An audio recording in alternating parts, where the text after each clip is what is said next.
I went home in a bit of a 40 winks actually. So I was happy to actually get home and have a bit of a rest before watching the footy last night. But just for those of you listening that may not be at Reservoir this afternoon, and I know, Robbie Arnott is playing for Pearcedale today, and of course Robbie Arnott is, he's Roger Arnott's son. He's also the nephew of Troy, who's playing in the 45s at Reservoir. So I feel fitting to sort of mention that the 45s for the Raiders are playing at Reservoir in a semi-final, knockout semi-final.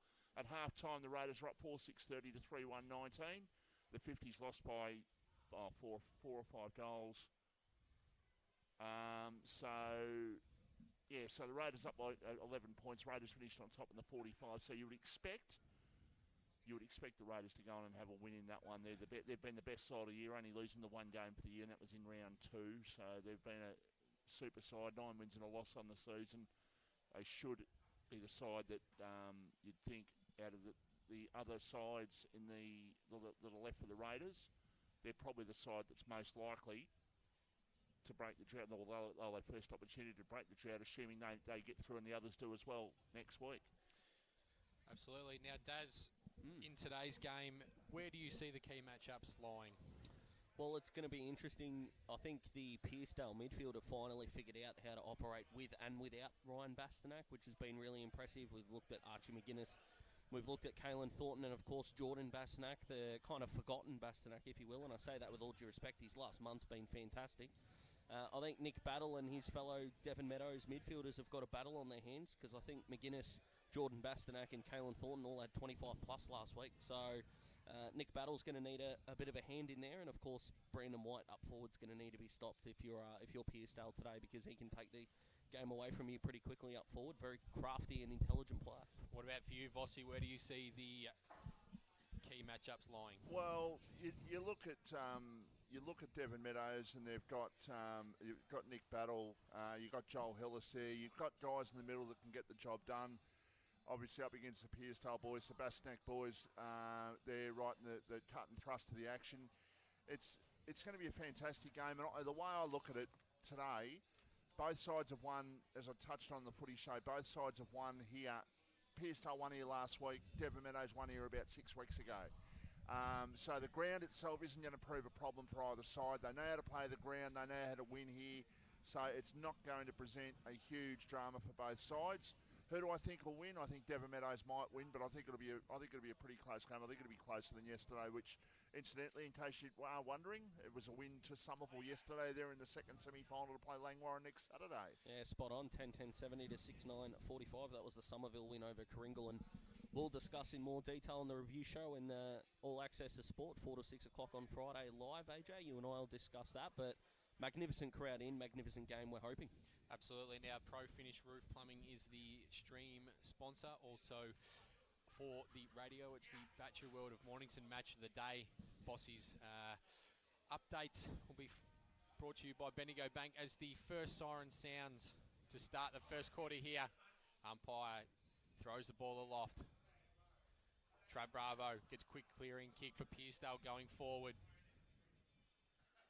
And an early mark to Cruz West. Bit of a scrubby kick going forward. Clearing kick from Plumridge for Devon Meadows. Into the middle of the ground. Taken by Georgakopoulos there for Pearcedale. He goes wide. Heading out to the far side. Looking for Arnott. Can't take the mark. Players jump on the ball. The big fella there in Haynes for Devon Meadows goes up the line. Finds Joel Hillis with a mark. That's the second time a player's tried to shield their eyes away from the sun. Must be a bother to the left-hand side, boys. Hillis goes long. Just inside forward 50, but Jack McGuinness is going to rebound for Devon Meadows. So Frawley goes in short. He's found Trav Bravo just at centre half back. Traditional spot. He goes out wider. And we welcome all our RPPFM radio listeners. So Arnott, he goes a little 1-2 step. He goes on his left, goes up forward looking for Luke Daniel. Ball bounces in front of him and it'll go over and we'll get a throw in. Nearly a minute and a half gone in the first quarter, Michael Voss. Yeah, Robbie Arnott's had a couple early, and it's good signs for him. He had a great game last week, and probably outside of Jake Frawley was probably Pearcedale's best player last week. Ball thrown back into play.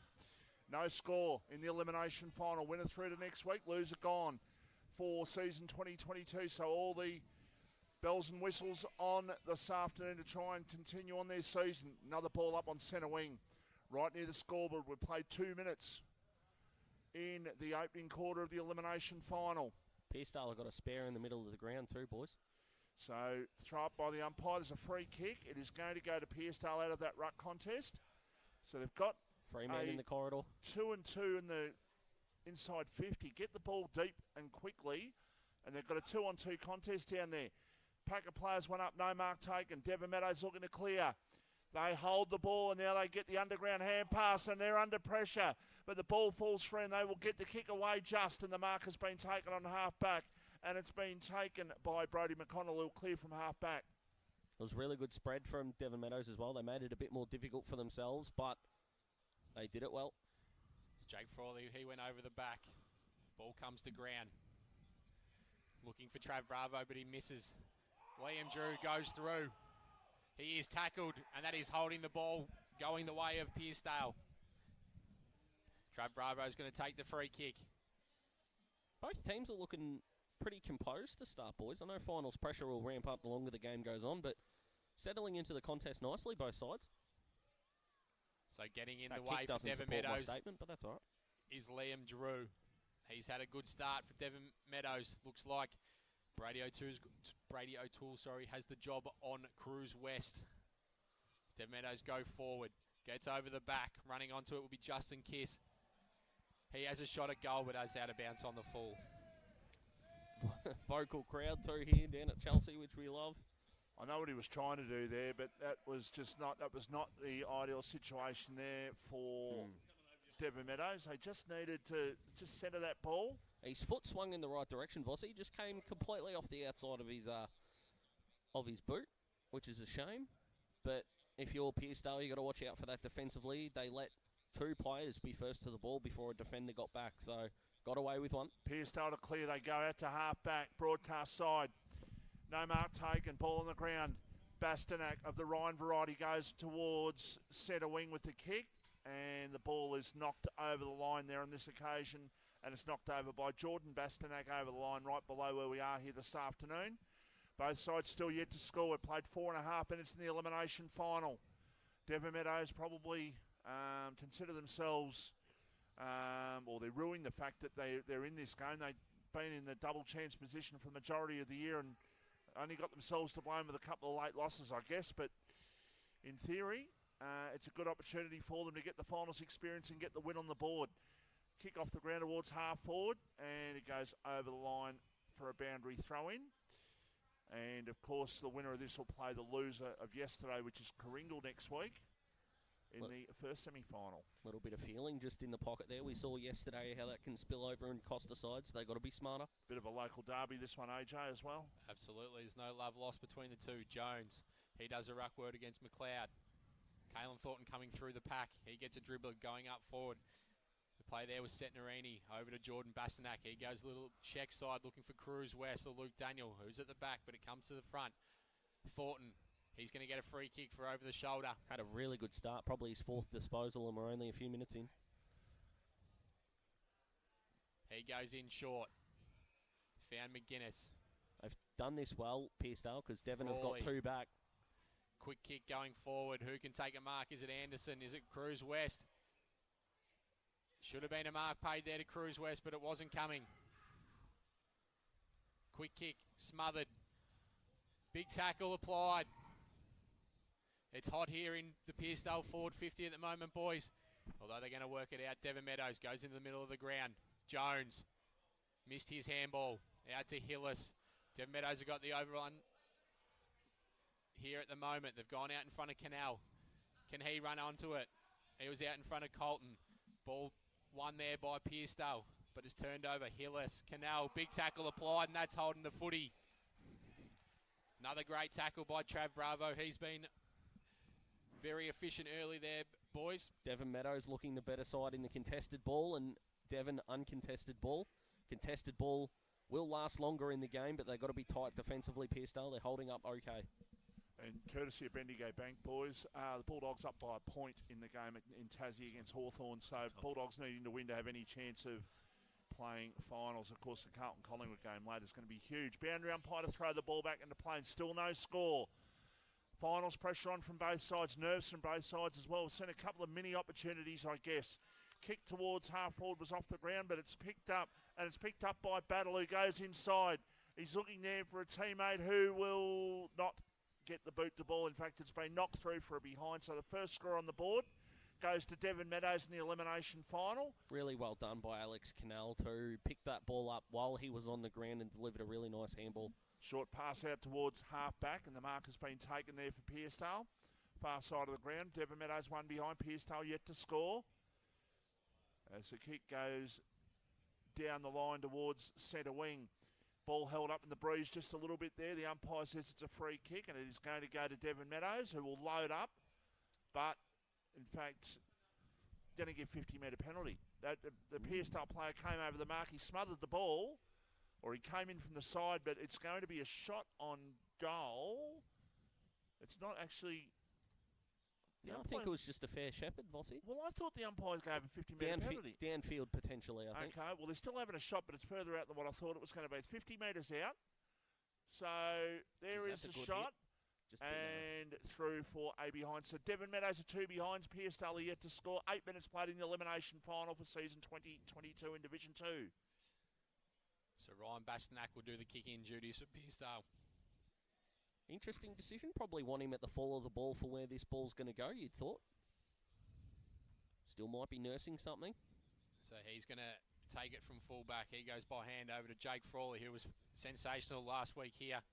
He goes up the wing, but he's kicked it out of bounds on the full, and Devon Meadows will get the ball back. You know, it makes it even more important getting that double chance, because in a second versus third situation, you can potentially rest a player. Yep, knowing full well you got the second chance. If anyone saw, you got to go out there and roll the dice, especially a guy like Ryan Bastanak, who's their best player. Spot on, Vossi. The ball goes inside forward 50, bit of a worm burner. Benwell, Frawley, he gets a quick kick going forward, but how's this going to bounce? Plumridge, he attacked it. Inside forward 50, Devon Meadows go again. Ball to the back, little check side. But it's gone through for a behind. And Devon Meadows are pressing here, boys. They're three behinds. Pearcedale yet to score. We've been going 9 minutes. They are, but their shots aren't coming from good areas. So if I'm Pearcedale, defensively, they're still holding up okay. The corridor is being defended really well, and that's where that ball should have gone. So Pearcedale from full-back. Devon Meadows wasting a few opportunities in the early stages. Just could have got a goal on the board to really settle the nerves down. Ball dribbles inside towards attacking 50 anyhow. Off the ground comes the ball, and Pearcedale will go towards the centre of the ground, but the ball goes over the back. Still an opportunity for Pearcedale if they're good enough. Done. Weaved away through. Was fantastic play on that occasion by Centenary it was. Goes towards half forward. The mark has been taken. It's been taken by Luke Daniel, and I tell you what, AJ, this would really hurt Devon Meadows. They've had a couple of opportunities. They've scored three behinds. Pearcedale's first opportunity, if they score a goal here, it'll really sting Devon Meadows in the early stages. Yeah, that was great overlap lap there from Pearcedale Footy Club. I tell you what, if that ball movement stays up, Daz, they're going to be hard to stop today. Well, they missed that target on the wing, didn't they? They kind of had to improvise it, and the old shake and bake was outstanding. But the kick even better. To a forwards advantage. Now it's up to Luke Daniel to put this through. So he's hit the post, and they'll get their first score on the board, which will be a behind. Take note of the rest of the players kicking from that side, and just kicking to that end. Take note, because that faded towards the right. Yeah, it had a bit of my golf swing about it, Vossi. Goodness me. Tailored off late. So the umpire circles, and he's going to call for it on the far side. We've been going nearly 11 minutes. Devon Meadows 3 behinds. Pearcedale 1 behind. Pro finish for the streaming sponsor today, Batchwood of Mornington, the radio sponsor, as Pearcedale go forward once again. Who can stand up and take a mark? There's 2-on-1. Free kick going the way of Devon Meadows. Both teams holding up pretty well defensively. The only real gettable shots that have been given away have just been through really good movement further up the ground. So both teams right now are going to have a difficult time picking out good shots at goal. It's just about who can convert better now, Vossi. 100%. Kick down the line towards centre wing, but the ball is knocked over and goes over for a boundary throw-in. So both sides still in the feeling out process at this stage. Saw how yesterday's game was played. It was played in tricky conditions, even though the weather was magnificent down at Rye. But at the moment, no goal scored in the elimination final. Ball falls through, Setner, he's got it again. He goes backwards with the hand pass. Now a kick forward for Pearcedale, inside attacking 50, diving, but no mark taken. Devon Meadows will hopefully, for their sake, clear. They go towards half-back, but it's a poor kick. And the mark has been taken 40 metres out from goal. And it's been taken, I think that's Archie McGuinness who's going to have the shot. From under nines to senior footy, boys, you always got to set up the wall. The halfbacks, they did it magnificently there, setting up a shot at goal, and surely one's got to go through. He's not the biggest wall, but he might kick the first goal of the elimination final. He has the shot, and he's put through the first goal of the elimination final as Archie McGuinness. Great start for Pearcedale. 1-1-7, Devon Meadows are 3 behinds at the 13-minute mark in the opening quarter. Well, they just did it well, didn't they? They suffocated Devon Meadows, forced them into a poor kick. And Archie McGuinness there just in the hole, took them out. It was a magnificent kick too, especially after Luke Daniel on the opposite pocket had the ball fade away that late. That just didn't look like missing. Didn't see the goal umpire move an inch, boys. It was a great kick from Archie McGuinness. I was very impressed with him last week here against Chelsea. Daz? Yeah, he's had a really, like a lot of the Pearcedale midfielders, like we spoke about at the top of the broadcast, have really come into their own since Ryan Bastanak missed some time, and he's starting sort of on a wing, very narrow wing, considering the centre circle is not in the direct centre of the ground. So the free kick's going the way of Pearcedale. Jake Frawley from half-back. He goes in looking for Cruz West. Big pack forms. No mark was taken. Ball comes out. That man in Archie McGuinness puts his head over it. They're going to go forward looking for Luke Daniel, and he's going to take another mark. So he'll go back and line up for the second of the afternoon for Pearcedale Footy Club here. Pretty much 10 metres closer than his last shot, but pretty much the exact same spot. So you'll know that this has just got to be a little bit left of centre, Vossi, and just let the ball have its natural arc. That's the second time now, boys, he's been targeted and he's gotten out the back of his opponent. So we saw Kane McKenzie play Riley Diassi from behind, and it cost him in the first quarter. Right now, the Devon Meadows defenders have got to play him from behind and let him lead at the footy. So in he comes, Luke Daniel steps up. That's a better kick. That's straight through the middle. Pearcedale get their second on the board. They're 2-1-13, playing Devon Meadows 3 behinds. They seem a lot more settled out of the back line, Pearcedale, than Devon. They're a lot more structured, and just seeing the ball coming a lot more controlled out of their back line. And 3 shots at goal apiece, and you look at Devon Meadows, they're really wide towards the boundary, and we saw Justin Kiss kick one out on the full as well, whereas Luke Daniels had 2 shots. The first one definitely gettable, where he hit the post, but the other 2 good spots in the forward line, and they were able to put them through. It's a massive difference. Got to make your opportunities count in any game of football, especially in a knockout final. It's a quick kick forward for Devon Meadows by Brandon White. It was towards the forward pocket, no mark taken. Ball on the ground, and the umpire will let play go on. Devon Meadows still looking for their first goal, and the umpire will come in fact, give a free kick. I was looking at the wrong umpire there, but the free kick is going at half back here, and it's going to go here for Carlin Thornton, who goes in short. And the mark has been taken at half back for Pearcedale. With 2 goals, Pearcedale have settled in the early stages, still very early in this game, but a couple of goals just to settle the old jittery nerves at the moment. They fiddle around with it a little bit there in that defensive 50. But they managed to get the ball outside defensive 50. But now Devon Meadows will win out with a short pass inside. Hillis has got it. Runs to 20. Banana kick at goal. He was running too fast for his own body to try and get the swing back on that ball. Devon Meadows have kicked their 4th behind. 4 behinds. Pearcedale 2-1-13 and played 16 minutes in the opening quarter here at Beardsworth Avenue in Chelsea. Geez, he deserved that because he was in that 2-on-1 contest just down here in the pocket and forced Pearcedale into a poor disposal, deserved to finish. He could have straightened up, not quite sure why he kept running out on the angle and went the banana kick. He had the left foot snap or the drop punt if he kept running straight. So deserved to finish off his good work there. And Devon Meadows, they need a goal to settle themselves here. So Bastanak brings the ball back in. Great kick. He finds the target, and that's probably the reason why he's kicking in today, Daz. Yeah, you're not wrong, mate. McKenzie. No, you're not wrong at all. If they're getting silver service like that, the half-back line, they'll appreciate it. So McKenzie goes out to the far wing. Mark taken by Drew, the Liam variety for Devon Meadows. He goes looking for a target inside forward 50. It's going to be rebounded there by the Dales. Handball out from Frawley. Over to McGuinness. Mark taken. Got to wonder why the plan is to kick to the pockets. I think that's the 4th time Devon have done it so far, and they haven't really gotten any reward for it. They need a bit more structure up forward and someone to kick to at the top of the square.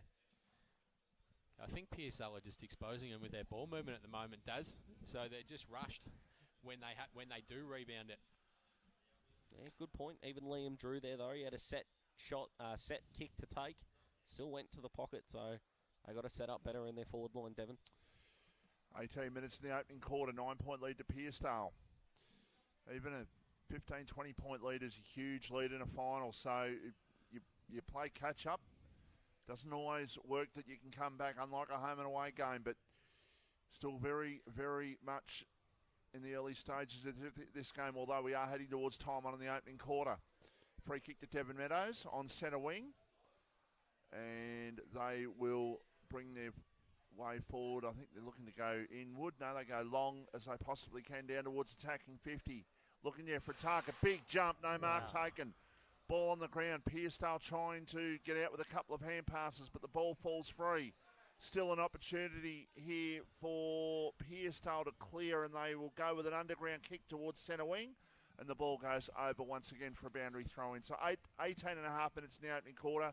Pearcedale with goals to Luke Daniel and Archie McGuinness lead by 9 points. Pearcedale's pressure been outstanding to start this game, boys. They've settled a lot better. The two rucks do battle. Jordan Bastanak comes through the contest. He goes with a little check side look for Cruz West. He has a go at it, but he can't take the mark.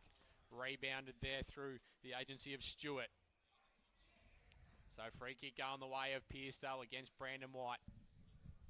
Not the start he'd want in a do-or-die final. He's opposed to Jake Frawley at the moment, so he goes out wide. It is going to go up the far side here, Pearcedale. Mark was dropped. They've worked it well. They're going to go inside forward 50, looking for Anderson. Can he take the mark? No. Ball comes to the front of the pack, and Devon Meadows through Nick Battle. He's going to go on his left. There's a bit of room here, but the kick doesn't work for Alex Canal. Joel Hillis. He's going to be escorted out, and we're going to get a throw in right in front of the interchange bench here. Gee, Pearcedale's work rate's been really impressive in the opening. We're nearly at 20 minutes, 19 and a half gone, been outstanding, and they've been caught napping a couple of times, Devon Meadows, but if they can get a goal here, they'll settle into the game nicely. Jordan Bastanak goes by hand over to Trav Bravo. He's been very prominent early. Free kick's going to go the way of the play there in Luke Jennings for Pearcedale.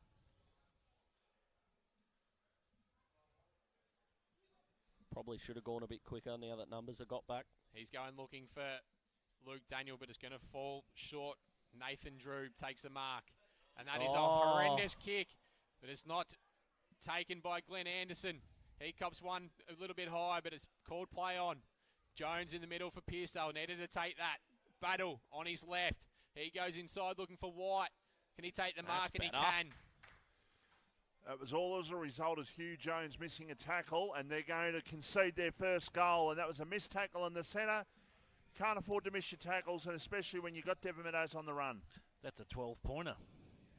Yeah, that really should have been taken by Anderson. That was a horrific, well, it's not a turnover because he almost turned it over from the opposition, but the miss mark has then resulted in Hugh Jones being under pressure in the midfield, and then Devon Meadows being able to take it from basically coast to coast, and Brandon White over the top and goal. Yeah, so the two players that deserve the shout out there, Brandon White, who kicked that goal, but Nick Battle as well, who spread from that contest really well, and they had someone to kick to in the forward line, which is all that you ask for as a midfield group. Really good one-on-one, and of course out the back, and thank you very much.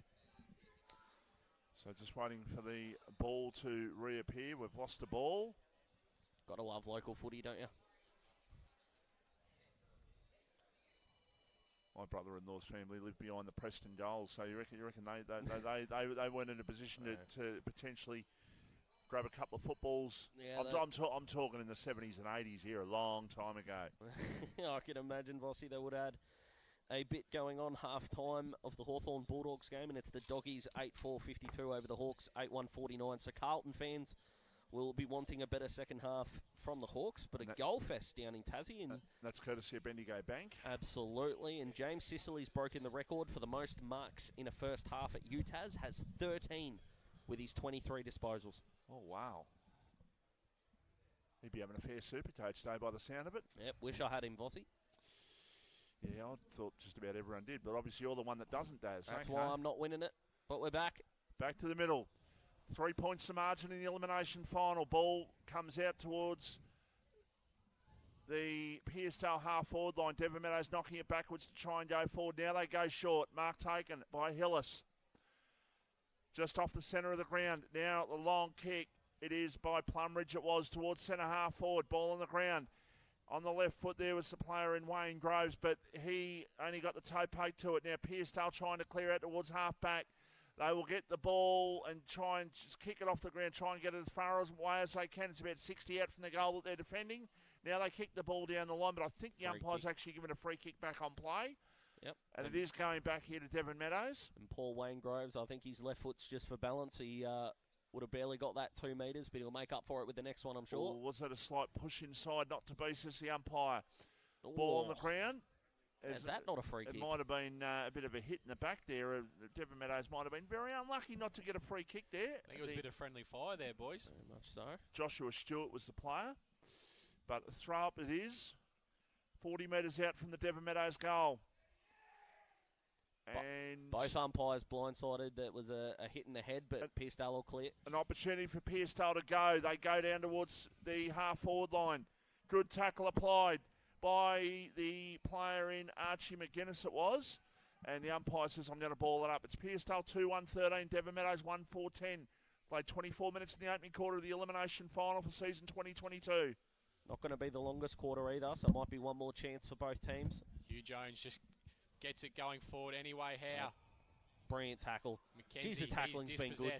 Both teams, and this bloke's first quarter's been outstanding. So Joel Hillis, he goes up looking for a target there. Finding Justin Kiss. He's going to go long looking for Brandon White on the lead. Mark not taken. McGuinness goes up.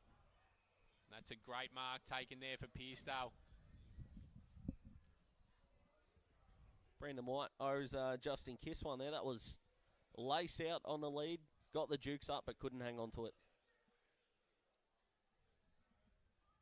So going to go long down this close side looking for Hipworth. The mark has been taken. So needs to go back behind his mark here, Hipworth. He's going to go long. Who can stand up for Pearcedale and take the mark? But coming across the pack there for Devon Meadows was Hellier, and he takes the mark. Goes to Plumridge. They switch. Going over to Nathan Drew. Mark taken for Devon Meadows. So Dylan Hipworth got that mark down here, and Joel Hillis stood on the mark as they were trying to creep closer. That was really intelligent play. Caused the hold up and let Devon Meadows get numbers back. Really smart play.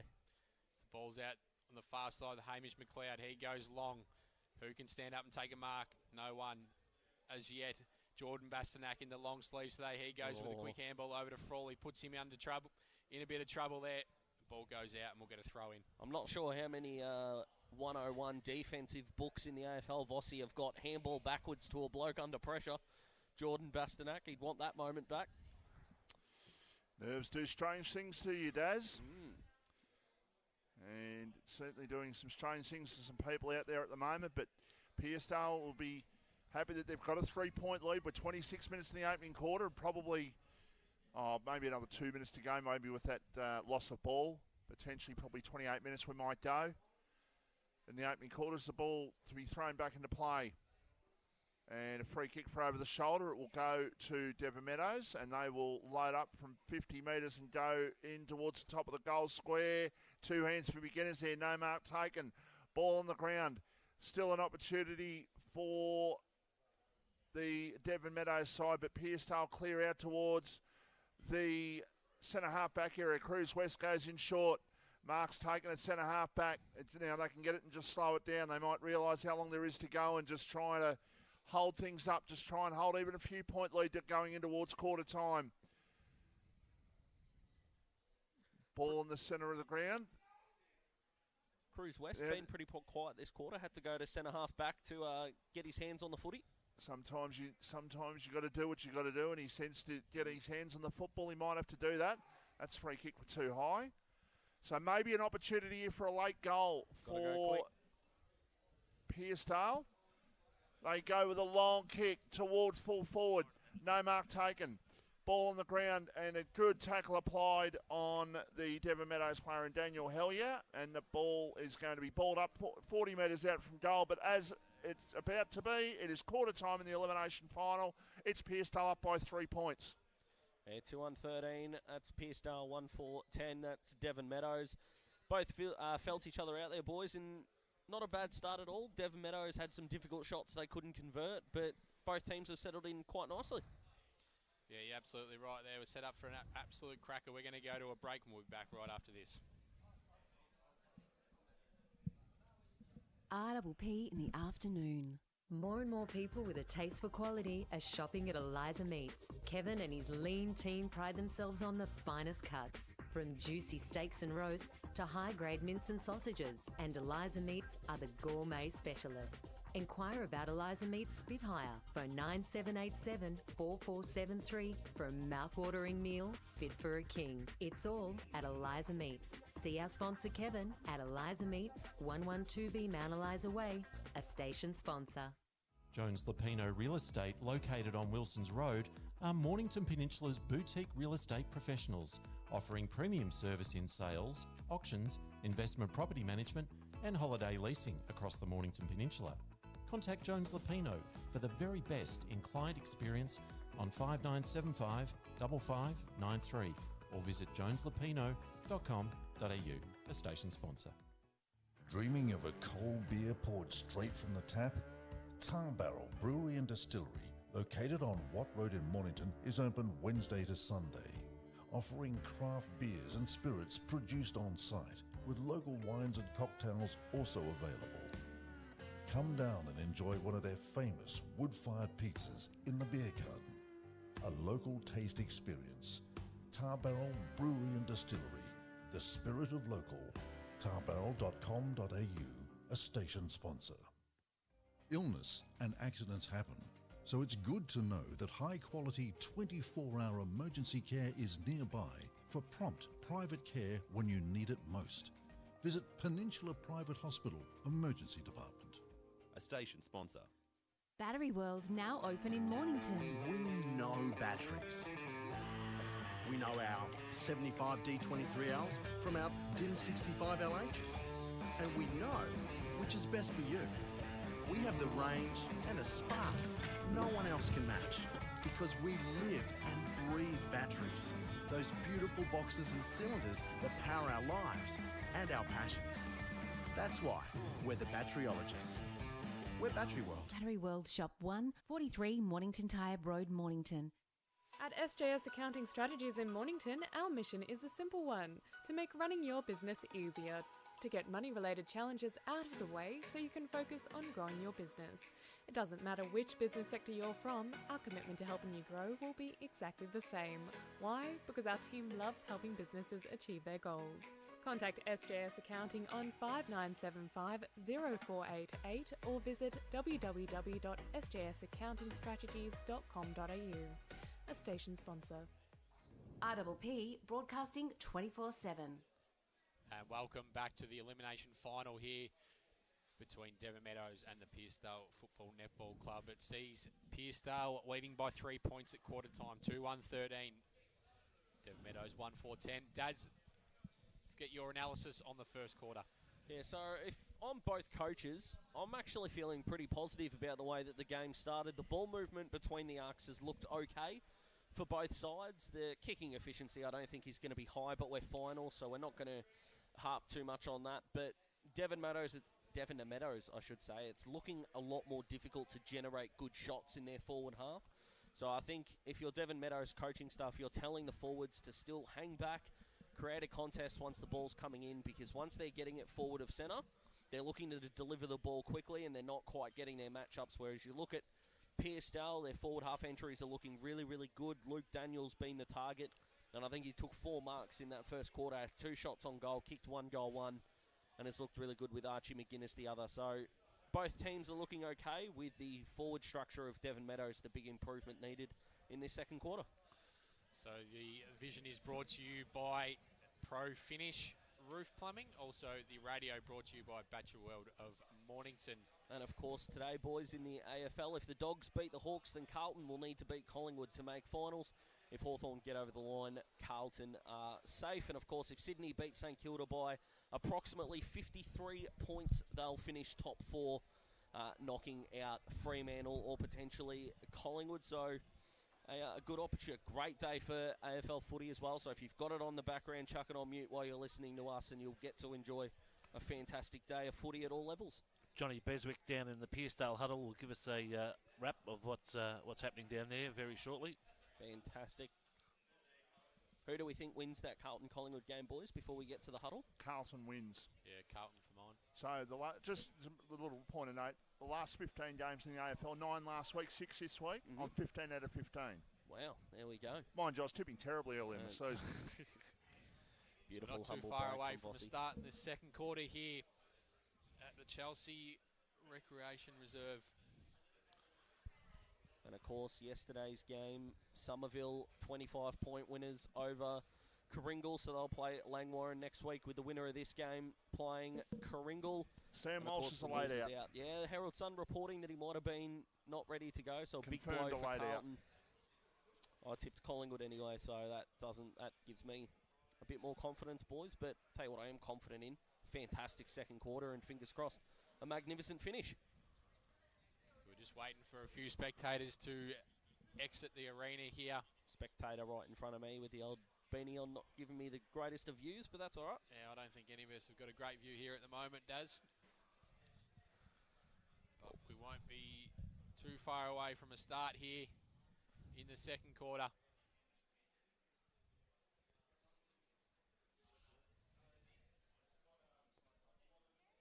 Alrighty, still a little bit of a hold-up. I think Devon might have had one too many in a forward 50 arc, so they've just got to set up properly.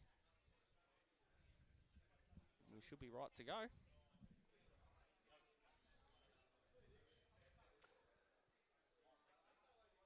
Alrighty, a little bit of a lull here. Just waiting for the final spectators to be removed from the oval. Come on, people. We've got to be better than this. Volatile Vossi's riding itself. Here we go. So siren sounds to start the second quarter. Ball thrown up. Nick Battle. He's tackled immediately. Ball's on the ground. Just going that little bit closer towards the Pearcedale goals. We're going to get another stoppage. Finished the first quarter really well, Nick Battle. He's got to start this quarter well too, because Pearcedale's clearance work is exemplary. So Jordan Bastanak, he's dispossessed. It's not often I agree with swearing and yelling fans, but it looked like a handball from our side, boys. So just a few notes from Johnny Beswick here. Great start and set the tone with the pressure. This is from the Pearcedale camp. They need to lower their eyes. Also, that's just got to set the tone for the rest of the game. So Dev Meadows are going inside forward 50, looking for Brandon White. Jack McGuinness beats him in the race. He's going to rebound from the defensive 50. He goes up to wing looking for Cruz West. He's leading in the race. Ball's on the ground. Jamie Plumridge with the footy now. He goes over the top. Little not called 15 metres. So the overlap run here for Dev Meadows is working. They're going to go up looking for that man in Brandon White. He's taking the mark. He's going to roll on his left. Who can stand tall Hugh Jones, the ruckman for Pearcedale, and he even goes for a gallop there, boys. Out to Trav Bravo, but it's gone over his head. Nick Battle, he takes one step. He gets his kick on goal, and it hits the post. All right, so we're writing the defensive 101 book today, apparently, and it's not handballing backwards, and ruckman should not be playing on and kicking outside of 50, Vossi. Brilliant by Nick Battle. The step inside, he always favours his left foot, but he came back inside and once again faded to the right a bit and clattered into the post, much like Luke Daniel in the first quarter. So 2 minutes played in the second quarter. It's 2 points to margin in favour of Pearcedale. So the ball is tied up there on half forward. Now it comes free, and it's an opportunity still for Devon Meadows perhaps, but Pearcedale's defence is very, very good. They will concede the free kick though on this occasion. And they've got the opportunity to go forward here at Devon Meadows. They've wasted a few opportunities, six shots to 3, but managing to kick behinds rather than goals in the all-important knockout elimination final. Free kick for in the back, and Devon Meadows will have a shot at goal 25 metres out from goal. And I think it could be Hillis. I think it could be Joel Hillis who's having the shot. I'll tell you what, it was an absolute dart coming inside 50. Nearly took Hugh Jones's forehead with it going inside, but the free kick looked like it was there, and they've just got to put one. They've got to put it through. This to put Devon Meadows in front, and Joel Hillis has put Devon Meadows in front. Early stages of the second quarter in the elimination final. 2-5-17, Pearcedale 2-1-13. Margin is 4 points. He's probably been the best so far. Joel Hillis for mine. His first quarter was fantastic, and good leadership there. Good players, good leaders stand up when their teammates aren't quite executing. They execute themselves. So fantastic finish. And now it's over to you, Pearcedale.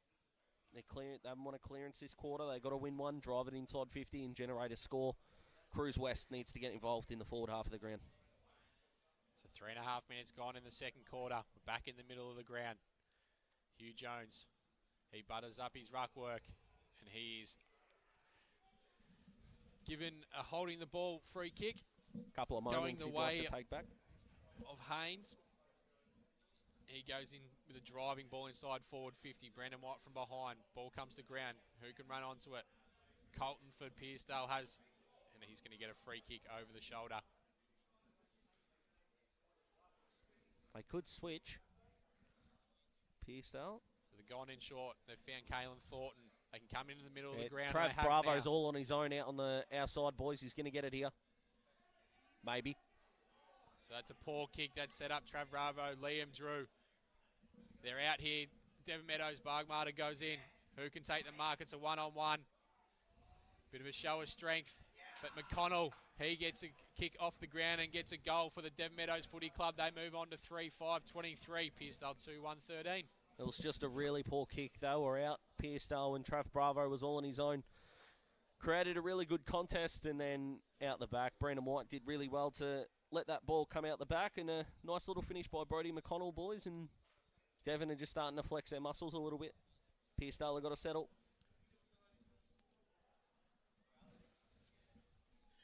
Won't be a disaster if Pearcedale can't kick the next one, but they can't concede them as quickly as they have. So that's 2 goals now, and we've just ticked over 5 minutes.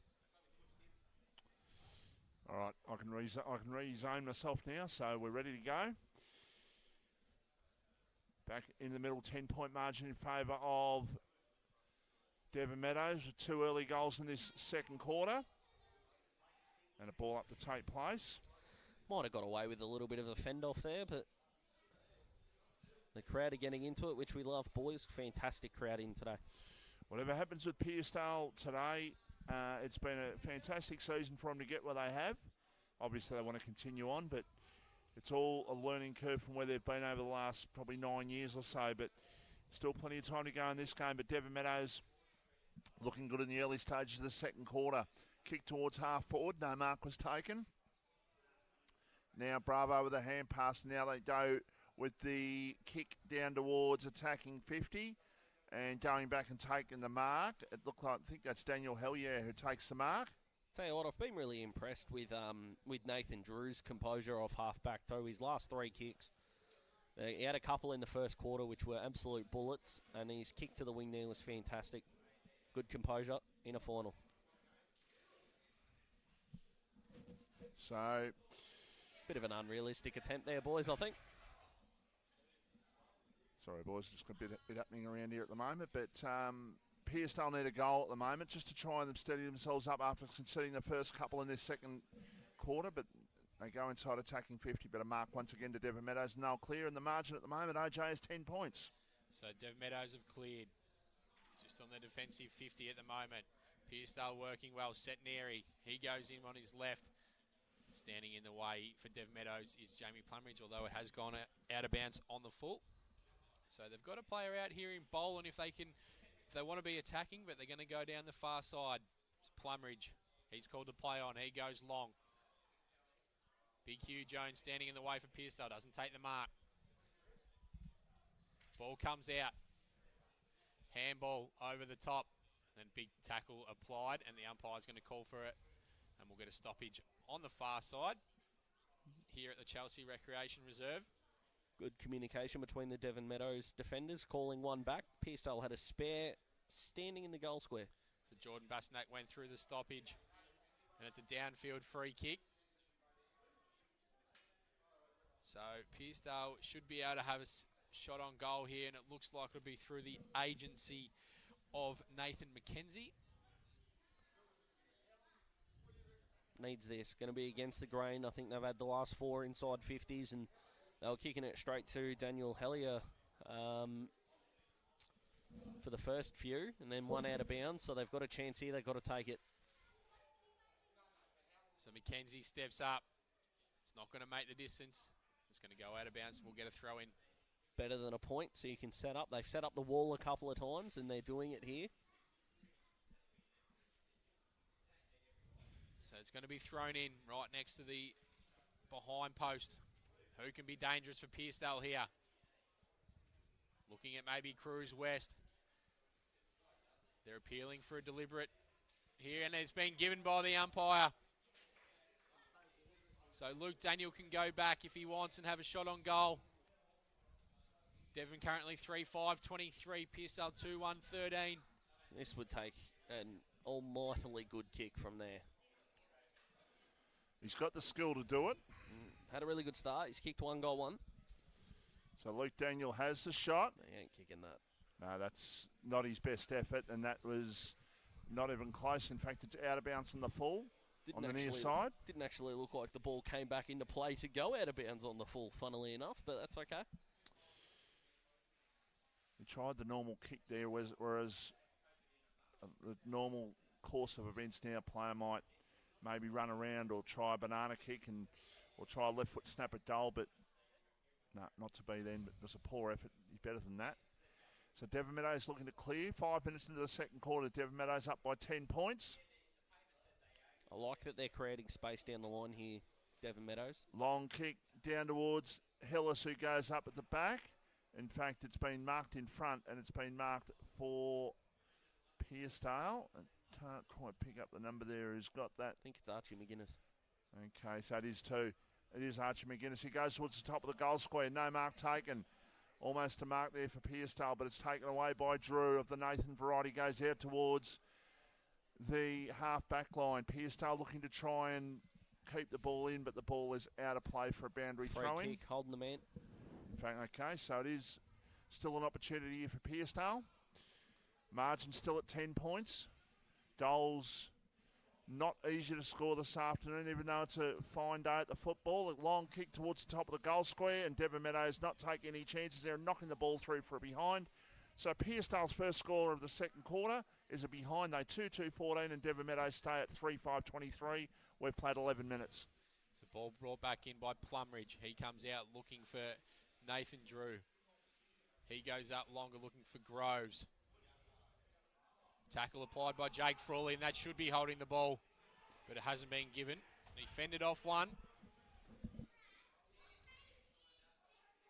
It's a harsh critic, our man. I don't mind it. So the Rucks do battle. Ryan Basnak through the stoppage. He's knocked off it. Caelan Thornton now with a quick kick going forward. Bit of a scrubber look for Cruz West. And that has been rushed through by Devon Meadows. So Pearcedale move on to 2-3-15. Devon Meadows 3-5-23. And we're going to be brought back in to play by Liam Drew. Now it's Pearcedale that don't have a lot of forward structure at the moment.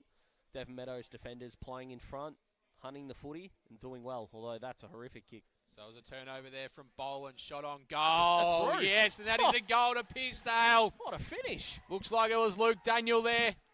What sort of game is he having? So they move on to 3-3-21. Devon Meadows 3-5-23, and it's just really tightened up here in the second quarter.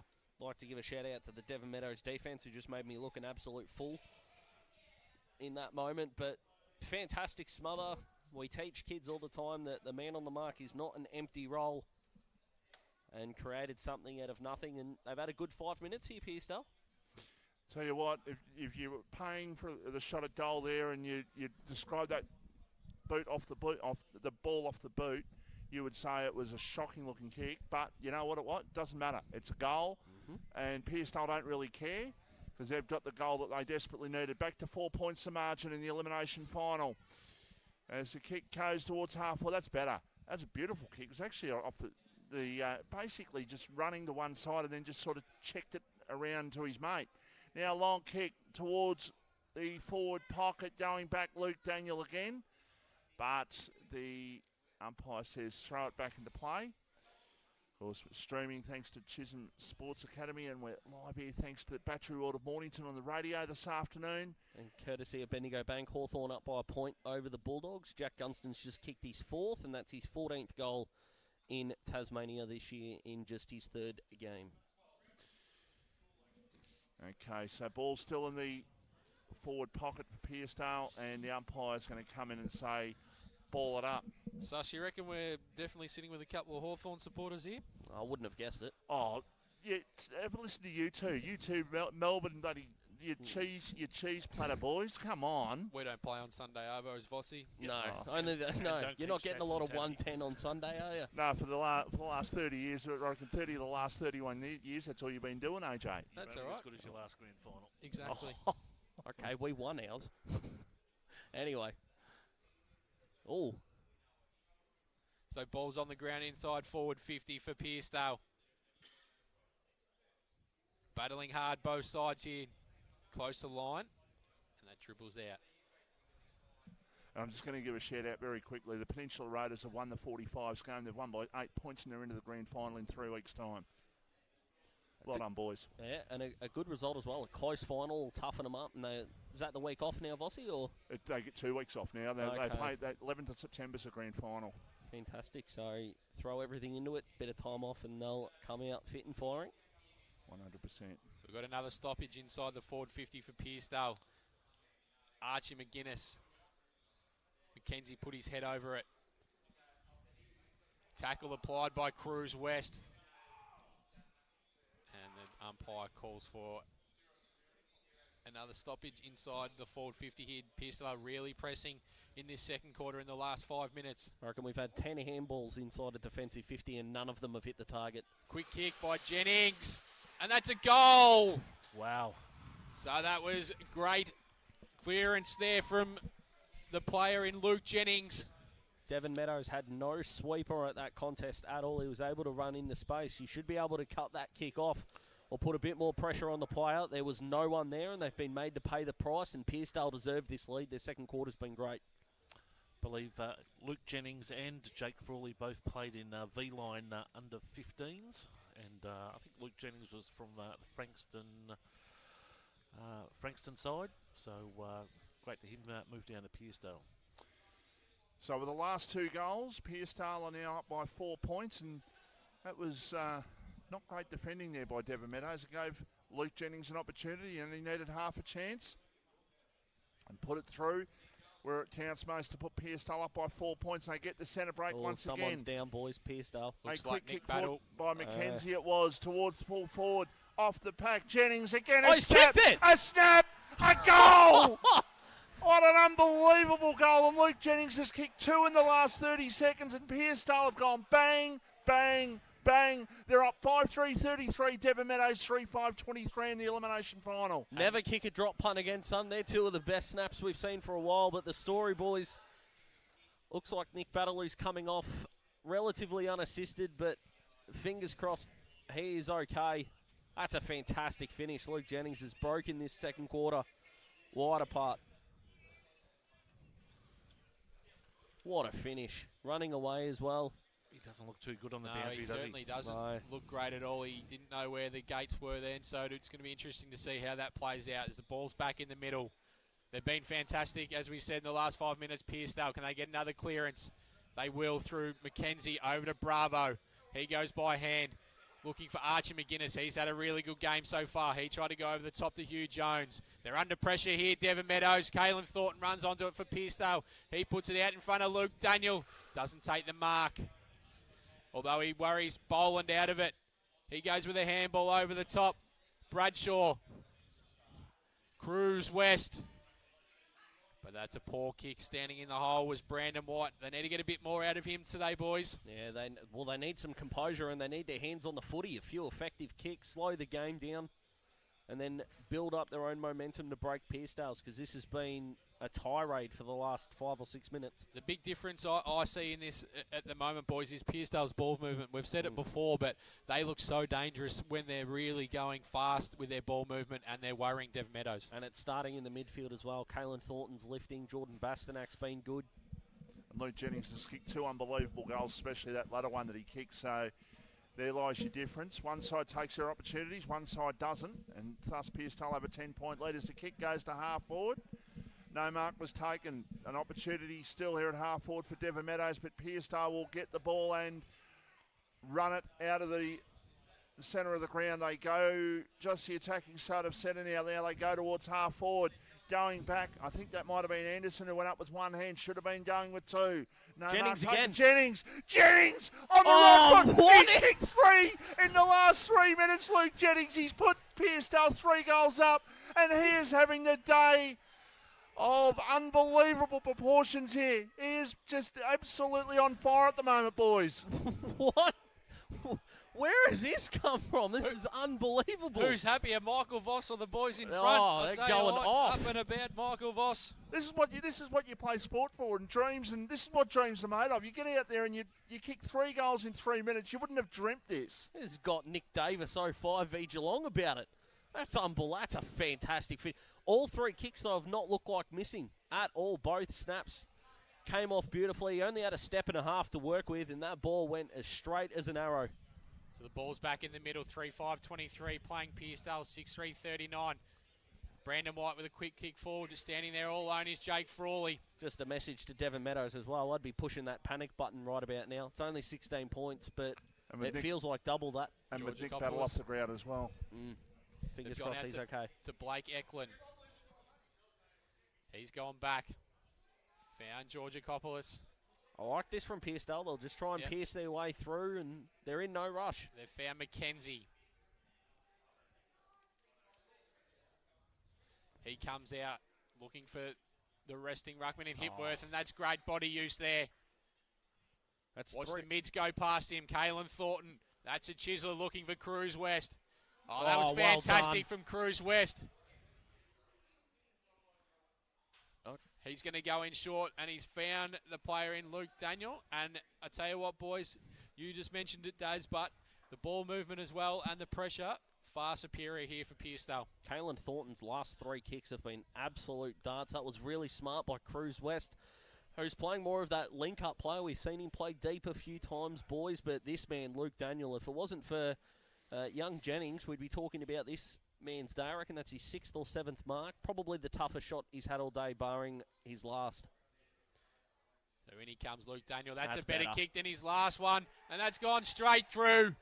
Pearcedale get their 7th on the board. They're 7-3-45, playing Devon Meadows 3-5-23. And make no mistake about it, boys, this is a big lead going in towards half-time at the moment. Yeah, it absolutely is, and I sort of can't believe it, just the efficiency that they're going forward. Like we said at quarter time, both sides feeling each other out. And then from there, Pearcedale have just stepped on the gas, haven't they? Nick Meadows has come back on there, boys. He's going to go forward.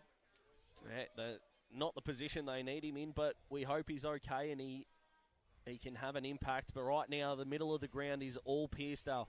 In 6 minutes of football, Pearcedale have turned this right around and they lead by nearly 4 goals in the elimination final. And they're going forward again. They're on centre wing, but they bring the ball to half forward. And looking there for Jennings, and why wouldn't you?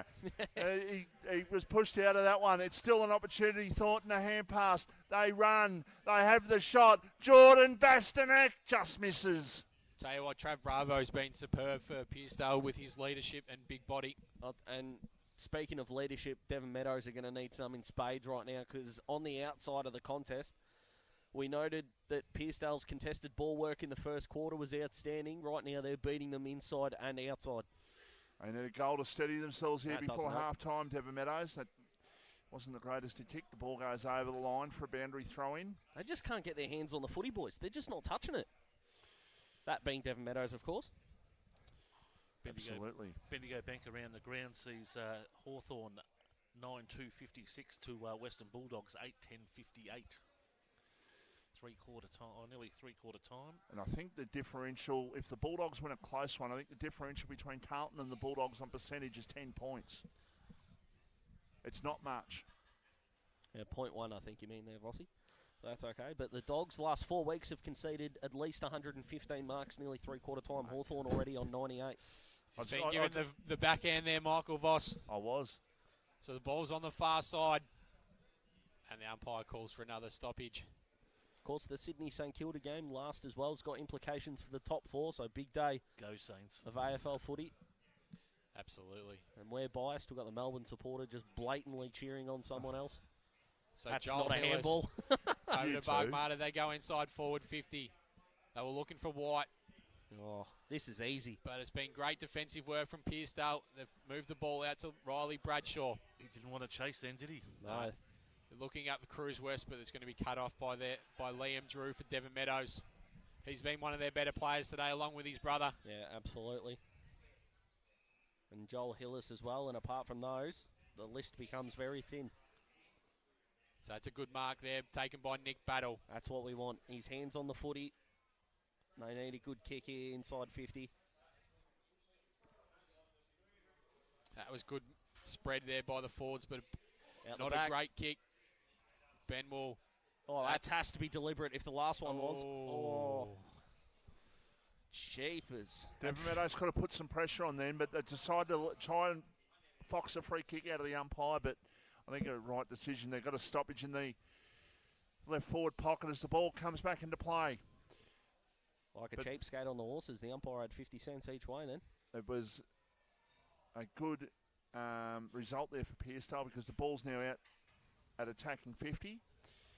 Further away from the Devon Meadows goal. Currently 7-4-46 Pearcedale, 3-5-23 Devon Meadows. 5 goals to 1 in this quarter. 5 goals to 2, in fact, in favour of Pearcedale. In this second quarter is a quick kick towards half-back, but it's taken, and a quick kick by Jamie Plunridge goes high towards half-forward. And just lost sight of where that ball was there to the Pearcedale defence, and the mark has been taken and a shot on goal to take place here for Devon Meadows. And to say they need this, AJ, is an understatement. Yeah, you're right, Vossi. Brodie McConnell will be lining up. There's only one Devon Meadows player on the goal line here, boys, versus 3 Pearcedale players. As long as that one man's a ruckman.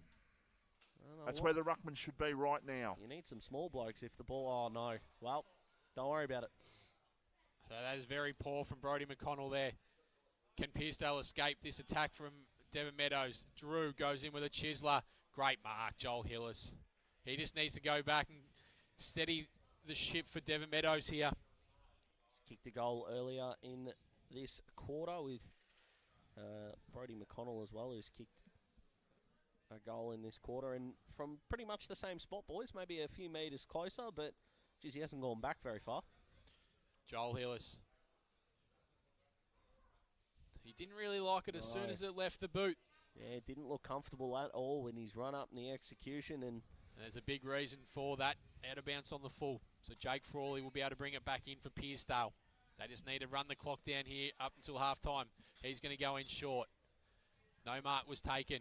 And he's under a fair bit of pressure there. And the umpire's going to call for a throw-in. He was lucky to get away with it.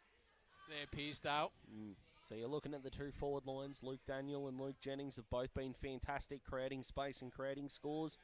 If it's not Joel Hillis at the moment, Devon Meadows haven't got a lot else, and that's why they're 23 points down. Free kick's been given. It's going to go the way of Pearcedale. Arnott, he goes with a long one. Anderson needs to stand under it here for Pearcedale. McLeod at the back. He goes by hand. Over to Plumridge. And that is out of bounds on the full, and Pearcedale will be able to bring the ball back in through, it looks like, the agency of Ryan Bastanak. So he's got a calm head. Needs to use all his leadership. He goes on his left. It's a 1-on-4 there, favouring Devon Meadows, but Pearcedale are going to win out. Jennings. Anderson in a 1-on-1. Who can run onto it here? They've got Anderson an extra just needs two, to get it over the top there to Luke Daniel, who's been superb. He goes by hand to Archie McGuinness. He goes around the corner. Oh, and it's just gone through from behind, hitting the post. If that type of kick goes through, you probably just look at it and go, it's Pearcedale's day. If that goes through, that would be extraordinary. So margin is 4 goals. Devon Meadows got a late goal in the first quarter, but they need to try and hit the scoreboard here because they're shell-shocked at the moment. They're just making skill errors, and just Pearcedale kicked some unbelievable goals. Ball outside defensive 50. The umpire is given a free kick. It will go to Pearcedale, so maybe an opportunity for Pearcedale to score a late one. Kick in short, and the mark has been taken. I think this is my man Archie again. So they've got an opportunity to go at goal here from 50 metres. 28 minutes into the second quarter. Geez, if you take a 5-goal lead into half-time, you're laughing, aren't you? This is a huge lead in a final. This is going to take everything Devon Meadows has got and more to overcome in the second half. Not the greatest of kicks. They didn't take the mark, though. They're just a hand pass to each other now. They'll try and get out of trouble. They're fiddling around with it, but they get the high kick out. Side defensive 50 going up. No mark taken. Ball on the ground now. An opportunity for Devon Meadows to try and get the ball past half-back, but Pearcedale just making sure that they just hold them up. There is a free kick to Devon Meadows at half-back, but probably only seconds to go, so probably unlikely Devon Meadows are going to hit the scoreboard, AJ, at this stage of the half. Yeah, if you're Pearcedale, you're really hoping that is the case. They got to force a kick down the line if you're Pearcedale to lock them back in and create one more chance. Groves has it in the back pocket. He goes with a long kick. That's fading towards the boundary line, and Pearcedale are going to be able to repel once again. They want to get it inside forward 50 as quick as possible. Can someone take a mark? But that's another average kick. Just a bit of kick to kick. Although I think that's bounced before going over the line. No, free kick going the way of Devon Meadows does.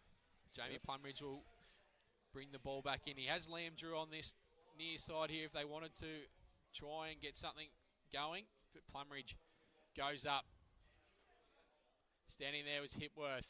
Over to Jordan Bastanak. Another handball off to Trav Bravo. It was a long kick. He doesn't hit it very well. Oof. And standing in the hole was Nathan Drew. He gets the ball over to Plumridge. Poor Riley Bradshaw standing there on his own. Had the arms out going, what about me? So the umpire's got to pick the free kick out here going the way of Pearcedale. So it's going to take a big kick after the siren. Hugh Jones, the ruckman for Pearcedale. Could load up here. If Devon Meadows need to get their ruckman on the line. Torp. I want to see it. We all deserve a torp.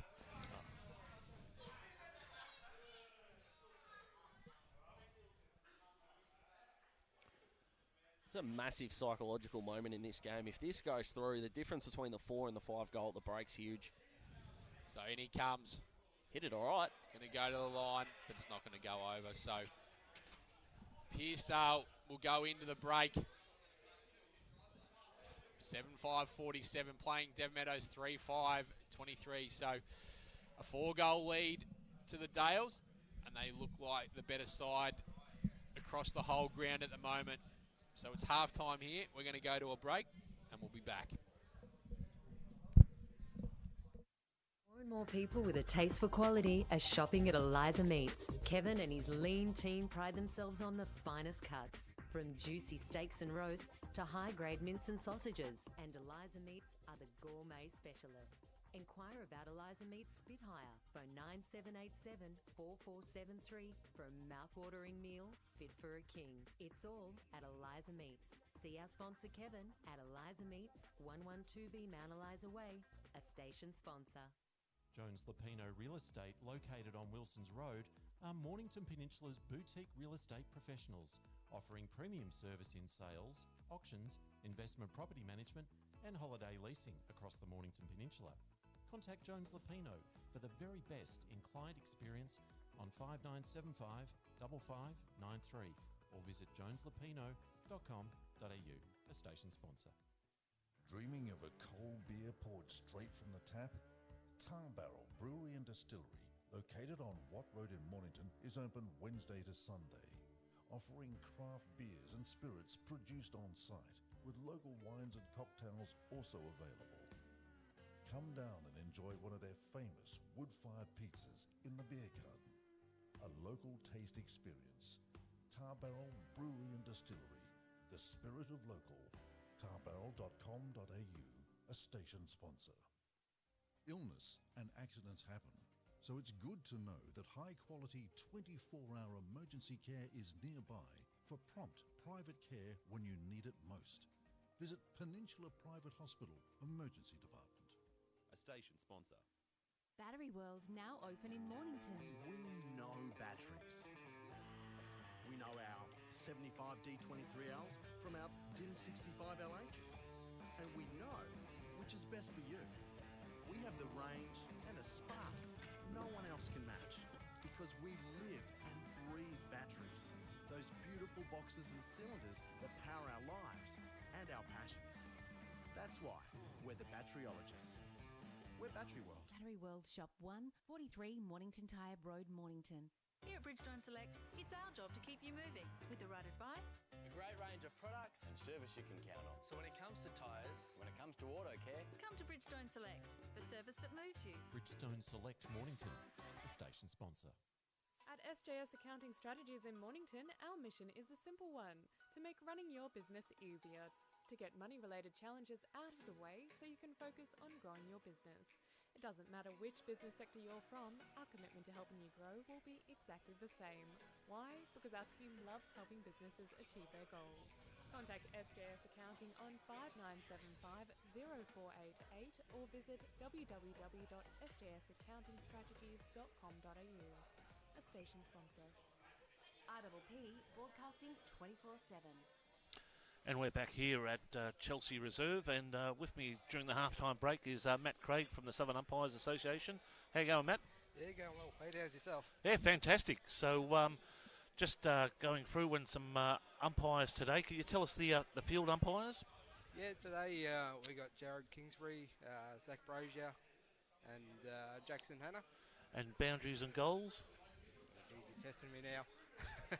Tom Hutchinson, Zane Whitelaw, Tom Cruin. Damien Thomas, the goal umpire, yep. And Bob Hope.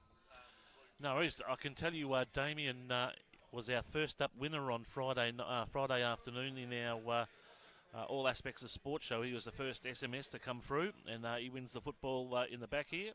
So we'll pop down and see Damien after the match, so great to see. Can you tell us, Matt, about the aspects of getting selected for a final?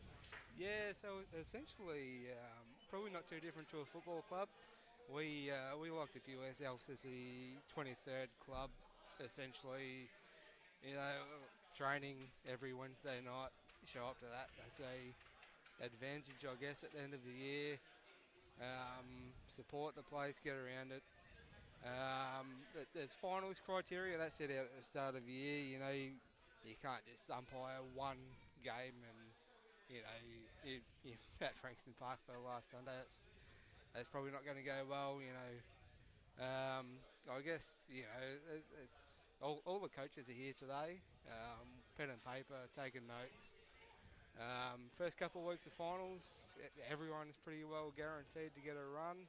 As time goes on, numbers dwindle, and hopefully we end up with a pretty good panel at the end of the year.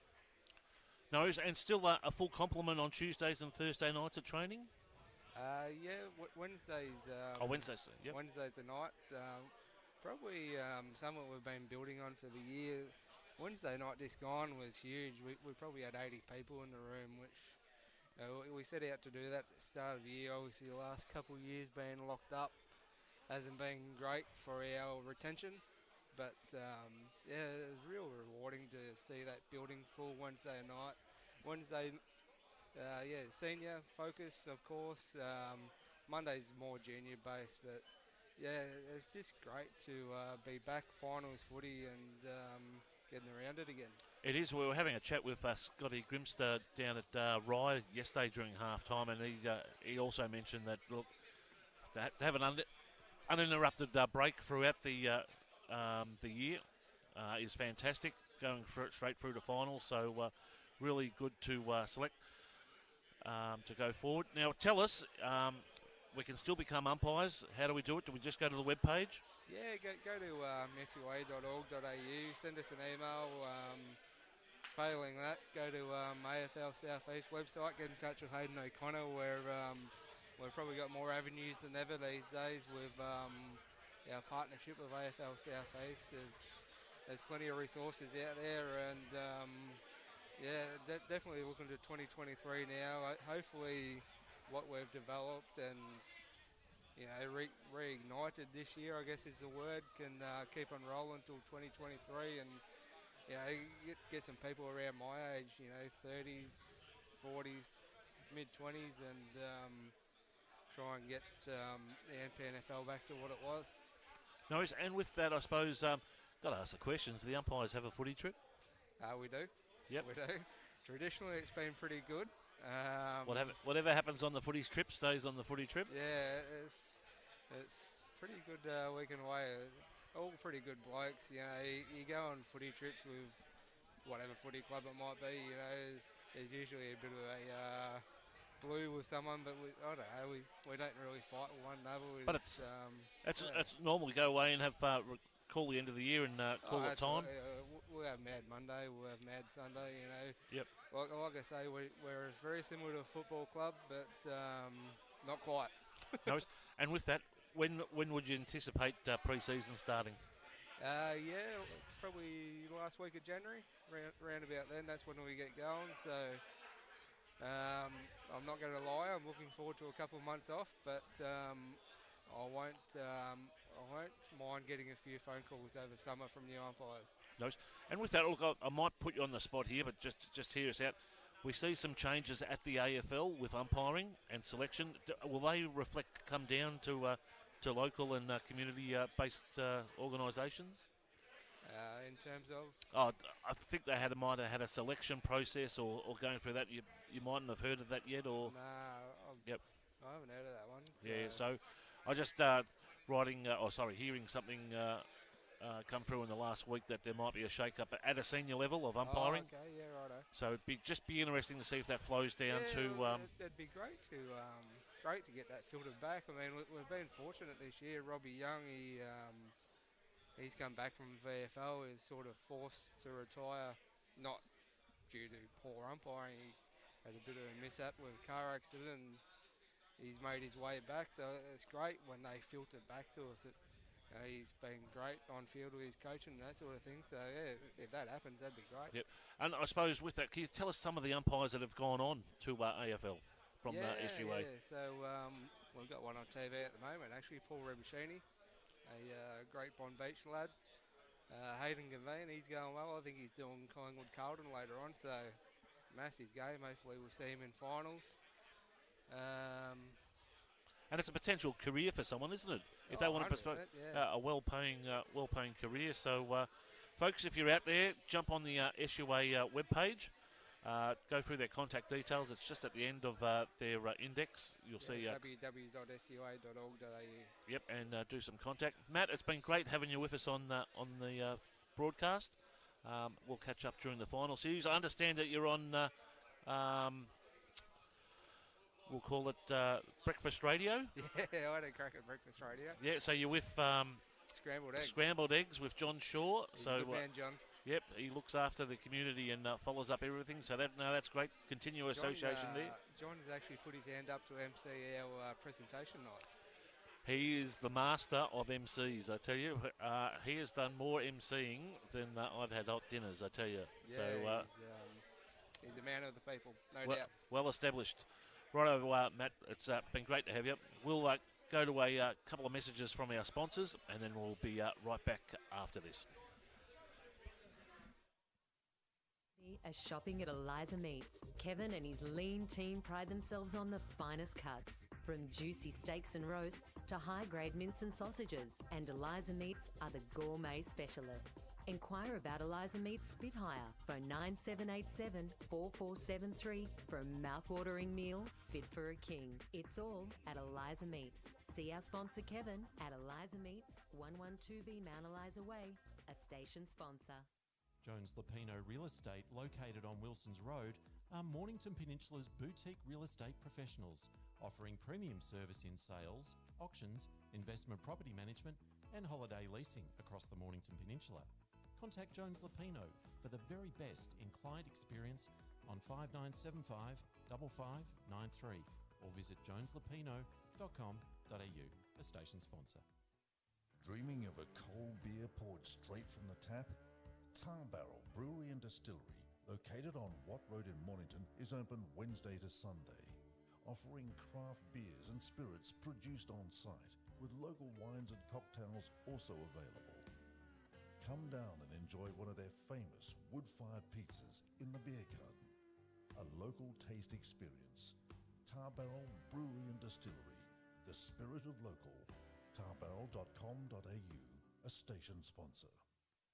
Illness and accidents happen, so it's good to know that high-quality 24-hour emergency care is nearby for prompt private care when you need it most.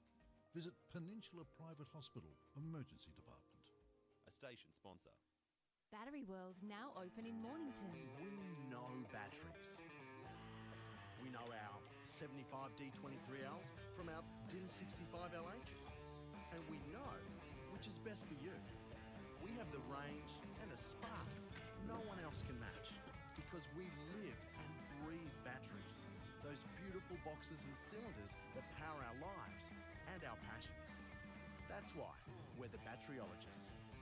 We're Battery World. Battery World Shop 1, 43 Mornington Tyre Road, Mornington. Here at Bridgestone Select, it's our job to keep you moving with the right advice. A great range of products and service you can count on. So when it comes to tyres, when it comes to auto care, Come to Bridgestone Select for service that moves you. Bridgestone Select Mornington, the station sponsor. At SJS Accounting Strategies in Mornington, our mission is a simple one: to make running your business easier, to get money-related challenges out of the way so you can focus on growing your business. It doesn't matter which business sector you're from, our commitment to helping you grow will be exactly the same. Why? Because our team loves helping businesses achieve their goals.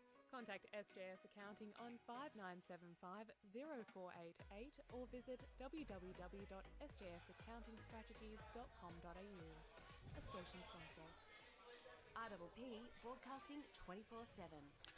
Welcome back to Chelsea as the umpires and the Pearcedale side make their way out onto the ground. Just waiting for Devon Meadows to come out. A great crowd in attendance. Fossey and Daz, thoughts on the match so far? Well, it was pretty tight up until the early stages of that second quarter, Daz, when Devon Meadows kicked those 2 goals and you looked like getting on top, and then into Luke Jennings and to a lesser degree Luke Daniel, who kicked 2 goals. Luke Jennings 3 for the quarter, Luke Daniel 2 for the quarter. And Pearcedale have got a big lead at the moment, 24 points. Not impossible in normal situation, but in a final, it's so hard to overcome those leads. Yeah, you're absolutely right, Vossi, and I was so impressed with Pearcedale's midfield movement.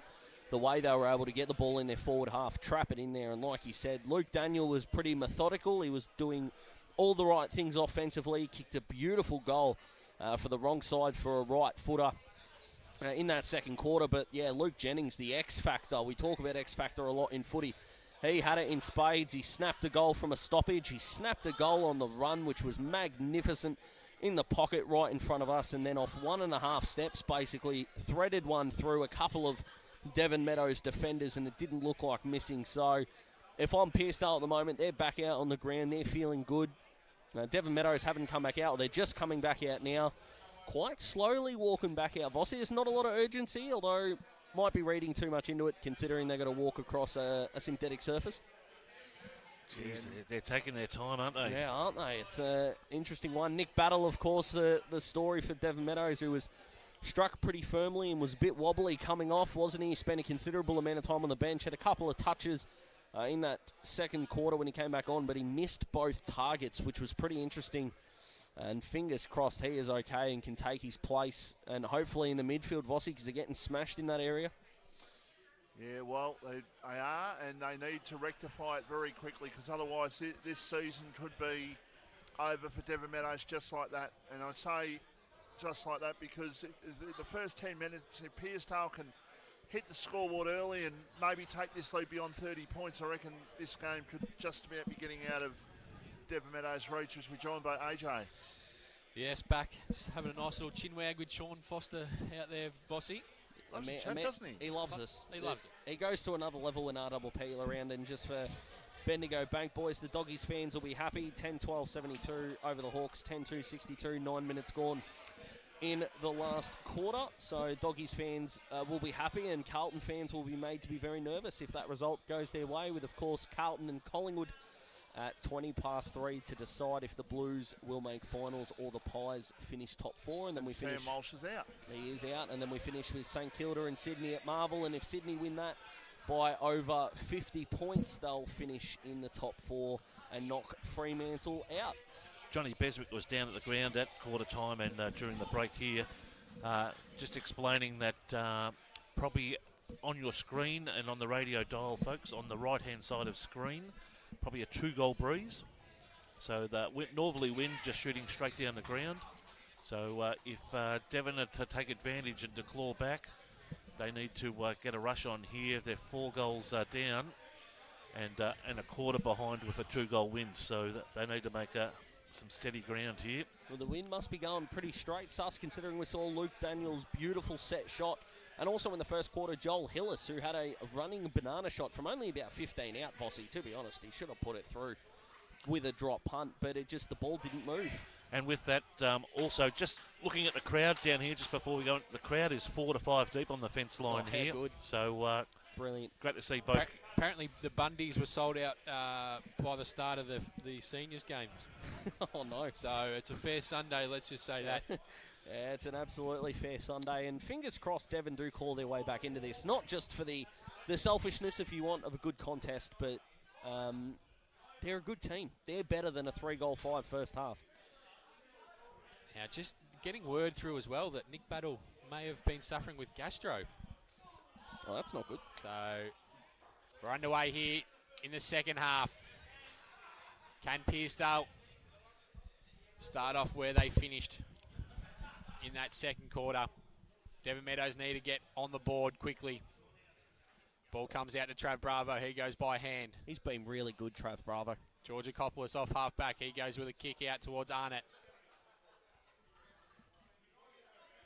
And he escorts it out, and we'll get a throw in after 30 seconds in this third quarter. Robbie Arnett, the diabetic stream with the candy that he's been selling, boys, been good.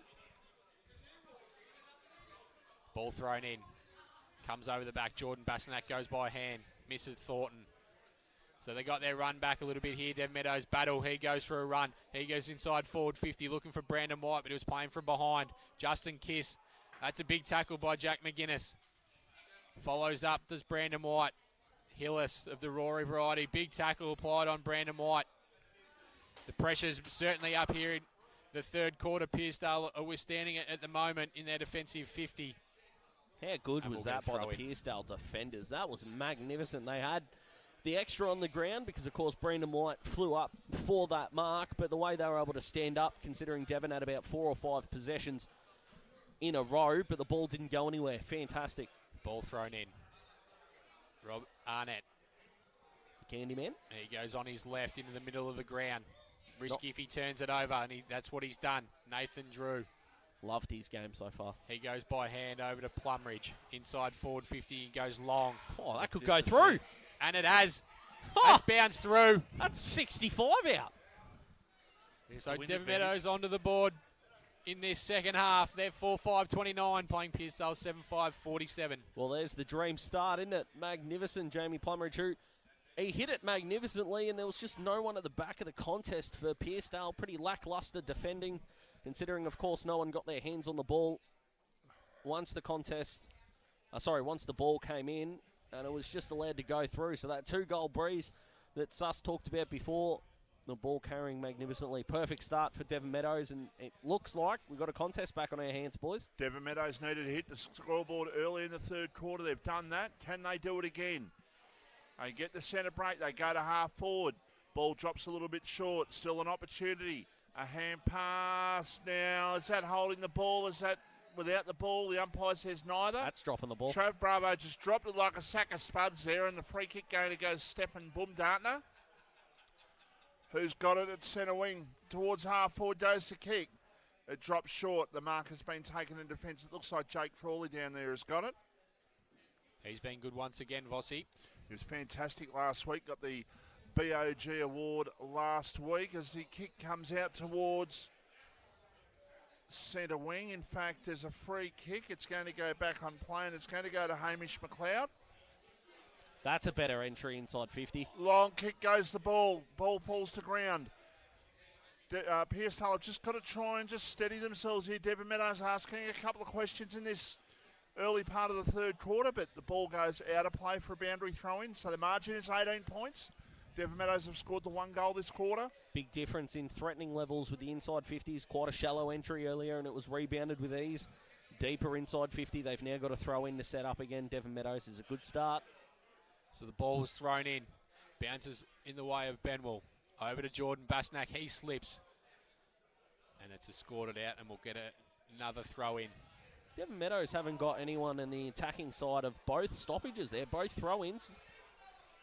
They're not setting up. It's almost like they're setting up to rebound the ball to lock it in rather than to create a score on the offensive part of the stoppage, although Joel Hillis, he gets a little check side going, but it doesn't come back, and it's out of bounds on the full.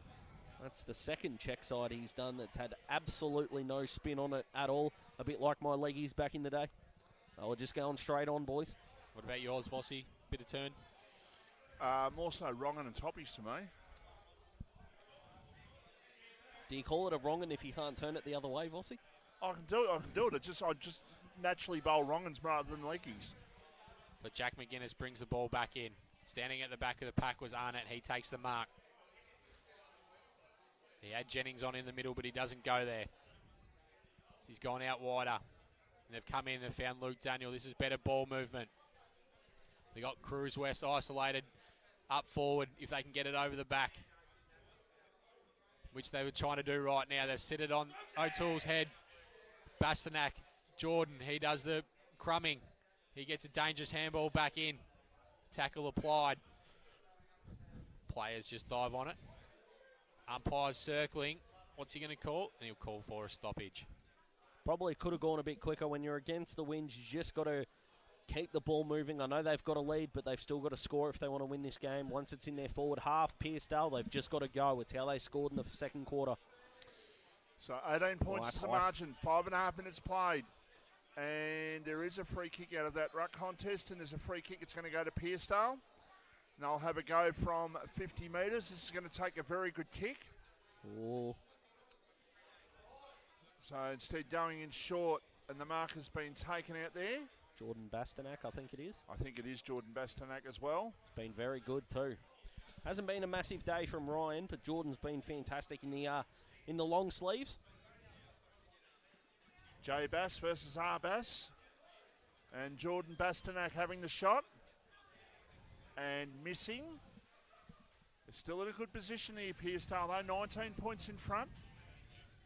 And I managed to put last week's game away to get them into the finals. They've got to find a way of doing it again, because winning a game to get into the finals and winning a final is a different kettle of fish altogether, AJ, but they're doing it well so far. Absolutely. Another mark.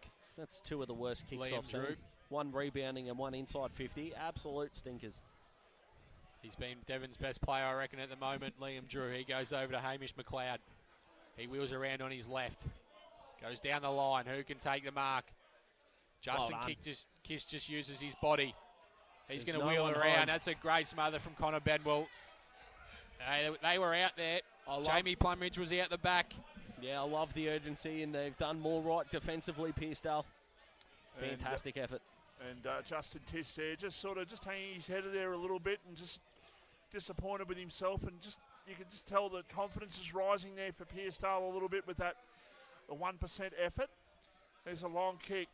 Oh, Torp. Oh, yes, please. And goes to half forward. Another opportunity. The ball was knocked forward. It's inside about 40 metres from Pearcedale's goal, going to the non-scoring end, I suppose, in the third quarter. The kick goes around the corner and is off target. And it's through for a behind. And 7-7-49 Pearcedale, 4-5-29 Devon Meadows. We played 8 minutes nearly in the third quarter. The only player that's had any purchase on kicking around their body has been Luke Jennings, and they were two of the best goals of the day. Bendigo Bank update as we go around the grounds is Hawthorn 10-4-64, Western Bulldogs 11-12-78, 9-minute mark remaining. So the ball's over the back to Brandon White. Who's going to get to the ball first? Jack McGuinness. He's been sensational the last few weeks that we've seen him. He slips. He gets a handball out. Brandon White puts his head over it. He's tackled. Pressure's certainly lifted here. That's holding the ball. That is certainly holding the ball. Should have been paid, but it hasn't been. Could have been 4 paid in that sequence. I reckon that was a good call because that was on the umpire's blind side and he couldn't see it. So he can't make a decision he can't see. That's a fair point. But also the AFL are going to be bringing in maybe 4 umpires, boys, on a rotational basis next year. So the pressure from Pearcedale certainly lifted as well. Brandon White over the top. He's taken the mark. That's a great mark from Brandon White.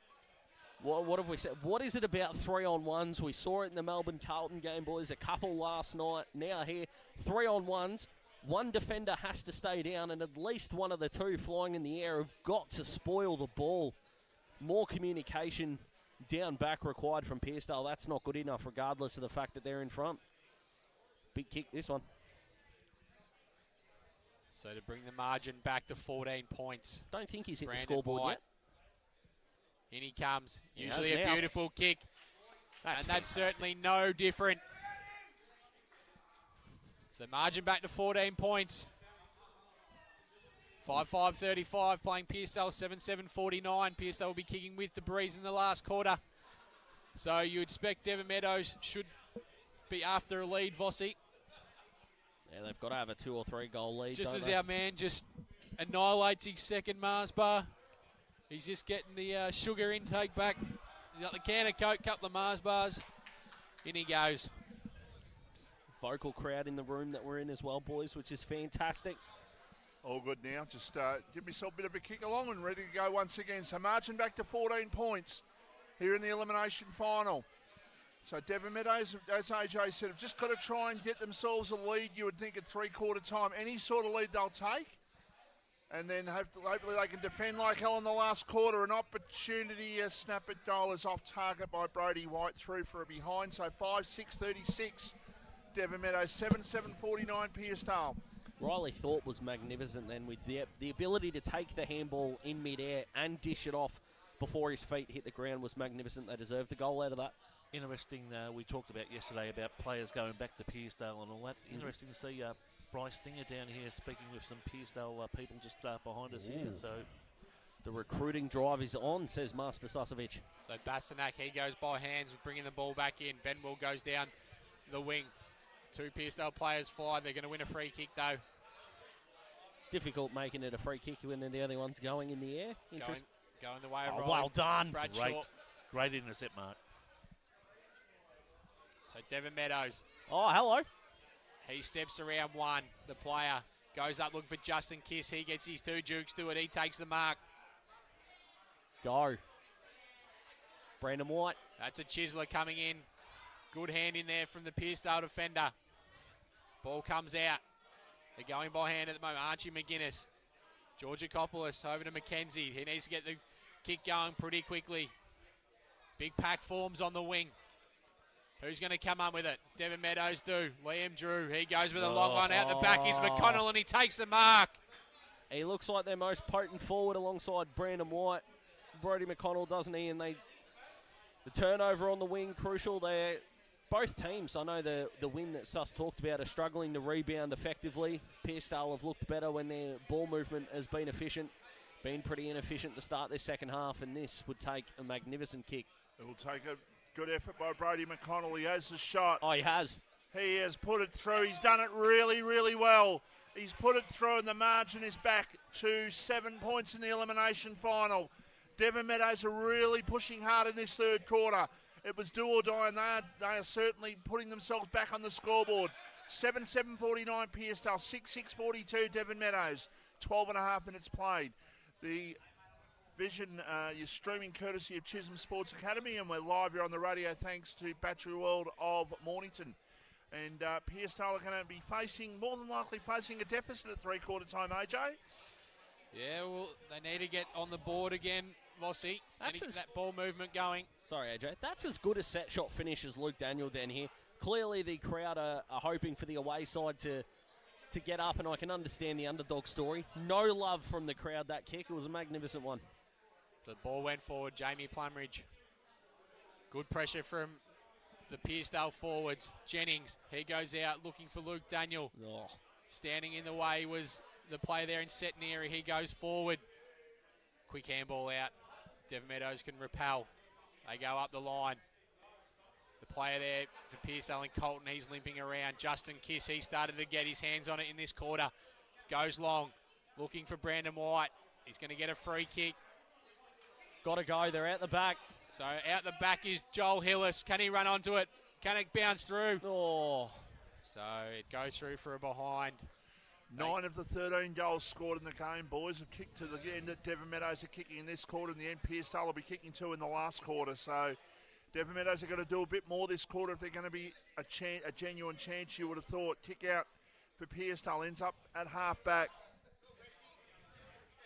If I'm Brandon White out here, have a shot at goal and let your player out the back run onto it and kick it through. I think he tried to put it into space, and it resulting in the ball trickling through for a behind as a good tackle's laid. That was a poor decision there by Devon Meadows to try and run off there was Jamie Plumridge. I don't think it was touched off the boots. I think he did that of his own accord. The ball has gone over for a boundary throw-in. They got the momentum, Vossi, though. They're just looking to stabilise and keep those goals running with the wind. What do you reckon, Suss? Maybe if they're 2 or 3 up at three-quarter time, Devon, so they would need another 3 goals, that being the case. What do you reckon? It's going to be a great final quarter. I can't tell you at the moment. It's do or die for these two sides in season 2022. The winner through to next week to play the loser yesterday, which was Kringle. And the loser is gone for season 2022, so it's all to play for. All the bells and whistles. All to continue on with that dream of perhaps continuing on their finals aspirations. Both sides haven't had the greatest of runs. Devon Meadows their first final in 21 years and Pearcedale their first in 9 years. So it's a long time between drinks, but they do have a mark here, Devon Meadows. 40 metres out from goal. Brandon White is getting his hands on the footy. And courtesy of Bendigo Bank, Vossi, Dogs fans will be ecstatic. That game's just about over. A couple of minutes left and they're up by 22 points. And can you tell them flat? Early score was 1-4-10 to 2 behinds for the Collingwood in front in that game against Carlton. Not sure of the crowd, but it was a sellout, I believe, so should be anywhere above 90,000, you would have to say. So, big kick. Ooh. As pulled it to the left-hand side and missed. So 6-8-44, Devon Meadows, 7-7-49, Pearcedale. Margin is 5 points. And Pearcedale have just got to calm down and just try and eat up some time. Maybe try and hit him on the counter. Kicked by Ryan Bastanak in short. The mark has been taken. You made a good point, Vossi. They don't need to invent anything, do they? They just got to hit the target that's presented to them. They're going to do it again here and just work their way up the field. Nothing silly. Jake Frawley's got it. It was a kick by Carlin Thornton to him. Boys, it's interesting to see the first ruckman for Devon Meadows, Braden Haynes, has now gone to full back on Luke Daniel. Here's an opportunity for Pearcedale to get out the back. Here a log kick towards Luke Daniel. One-on-one contest inside attacking 50. Devon Meadows did well, just kicked the ball off the ground out towards defensive 50. But now the pressure's released a little bit, but now they'll load back up here. Pearcedale with a short pass. Lux a fortune towards Frawley, 3-on-1. who's got it just off the centre of the ground.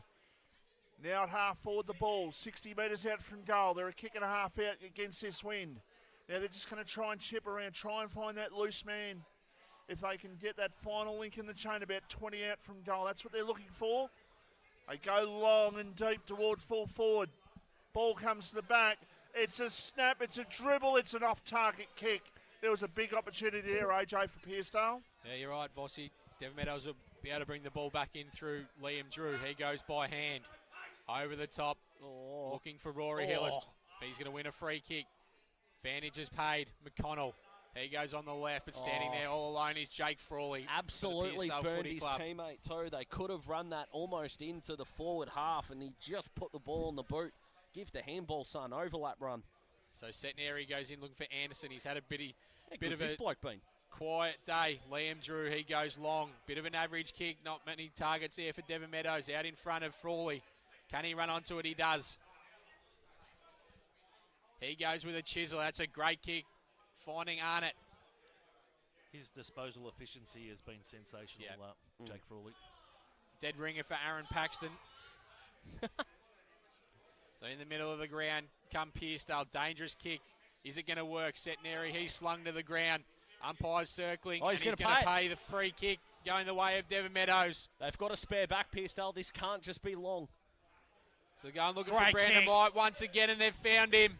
Lowering the eyes, it's what you've got to do when you've got the wind. You've got to create something and use the wind to help you, not rely on the wind to do the work for you. That's a magnificent kick. And tell you what, this bloke's set shot goal kicking's let him down. Everything else he's done this quarter's been magnificent. So Brandon White to put Devon Meadows in front. That'll be a draw, Vossi.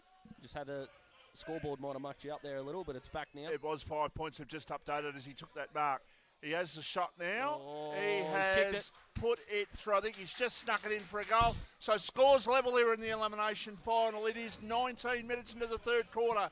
Devon Meadows 7-8-50. Pearcedale 7-8-50.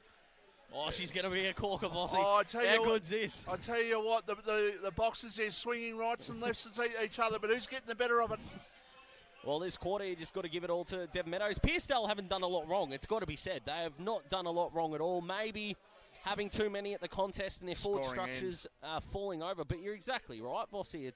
They're hanging on for grim life here, and any goal that Pearcedale can get is probably worth double considering the wind advantage. So 10 of the 14 goals kicked down to the right-hand end, AJ, so it is a substantial wind. Well, advantage. So the advantage has been taken by Devon Meadows in a one-on-one. Brandon White, he's taking the mark once again. Well, we saw Luke Jennings in the second quarter, didn't we? Be the X factor. It looks like Brandon White. I've got a feel for Trav Bravo out here. He's got his hands on his hips, so that ball was dead. He stopped. His opponent picked up the footy. There was just a bit of a pause, and the Devon Meadows player took off. Trav Bravo not happy. I can't say I'll blame him. So in comes Brandon White, looking for another one in this third quarter. And that's a great kick. So Devon Meadows go a goal in front now. 20 and a half minutes gone in this third quarter. As we go around the grounds for Bendigo Bank at the MCG, it is Carlton 3 behinds to Collingwood, 2 goals, 5-17. I'll tell you what, the sale of Valium's going to go up in Melbourne for all the Carlton fans, Vossi, regardless of result. Not the start that they are looking for, and I'll tell you what, Pearcedale are kind of in the same boat because they were looking very rosy. 4 goals up at half-time they were. They now trail by a straight kick in just 21 minutes of footy. Yeah, awesome. So they're, as AJ put it before, they're hanging on at the moment to try and get to three-quarter time, and then they'll have the scoring in the last quarter. So they've just got to try and play some good, hard, tough football. There's a umpire off the field. And it is going to go here to Brodie White, who gets the ball and goes high towards centre-half forward. Not the greatest of kicks. It was just hoping the wind would take that a bit further. Oh, still an opportunity in defence here for Pearcedale to try and clear it. Thornton a hand pass and a high kick out towards half-back. Not the greatest of kicks, and Devon Meadows will load up once again. There's pockets of space to lead into if you're a Devon Meadows player. So, short pass. Mark taken, or no, dropped in fact. Should have been a mark there, 40 metres out from goal. As it is, Pearcedale will clear, AJ. Big opportunity for Devon, that one. Absolutely. It was holding the ball decision there, so Pearcedale will take a bit of relief from their defensive 50. Centenary goes down to the wing, looking for a target and finding one. Looks like Cruz West. He's going to go in short, finding Jones. He wheels around the big ruckman. Jennings, who lit up that second quarter. Jordan Bastanak, can he run onto it? He's tackled immediately. And the umpire calls for it. Very vocal crowd, which we love. I'm not sure exactly how much of a lead that Devon will be competitive with. I'm thinking another one would be a good result. Another two would be a great result as we tick over to 22 and a half gone. So quick kick by Thornton, and Cruz West is taking the mark. Out of bounds in the full. So it's going to go the way of Devon Meadows.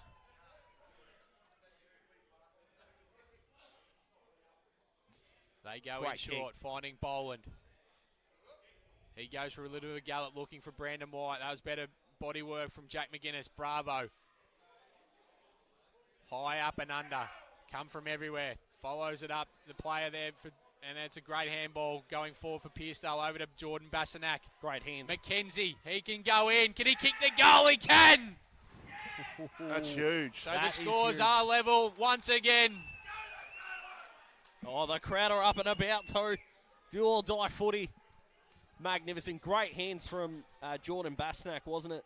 But Finn Jaxtis it was, who took that ball, was spun in midair, and by the time his feet had hit the ground, he'd given out a lace-out handball. That's a huge goal in context to this game. So we're near on three-quarter time, and where we were at the start of this game, scores are level for the second time in this third quarter. For Bendigo Bank too, the people's favourite, Jack Innovans, just put one through for the Pies to the chagrin of many footy fans.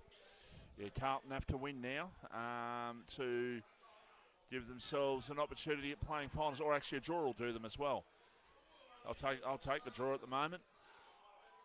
So scores level here in the elimination final. Devon Meadows trying to get the ball forward through Liam Drew. He was besieged. Now Bravo's got it. Goes in short with the kick. Mark taken. Luke Daniel. He plays on. Goes to centre half forward. And was there a push? No, says the umpire. Ball on the ground. Still an opportunity for Pearcedale about 40 metres out from their goal.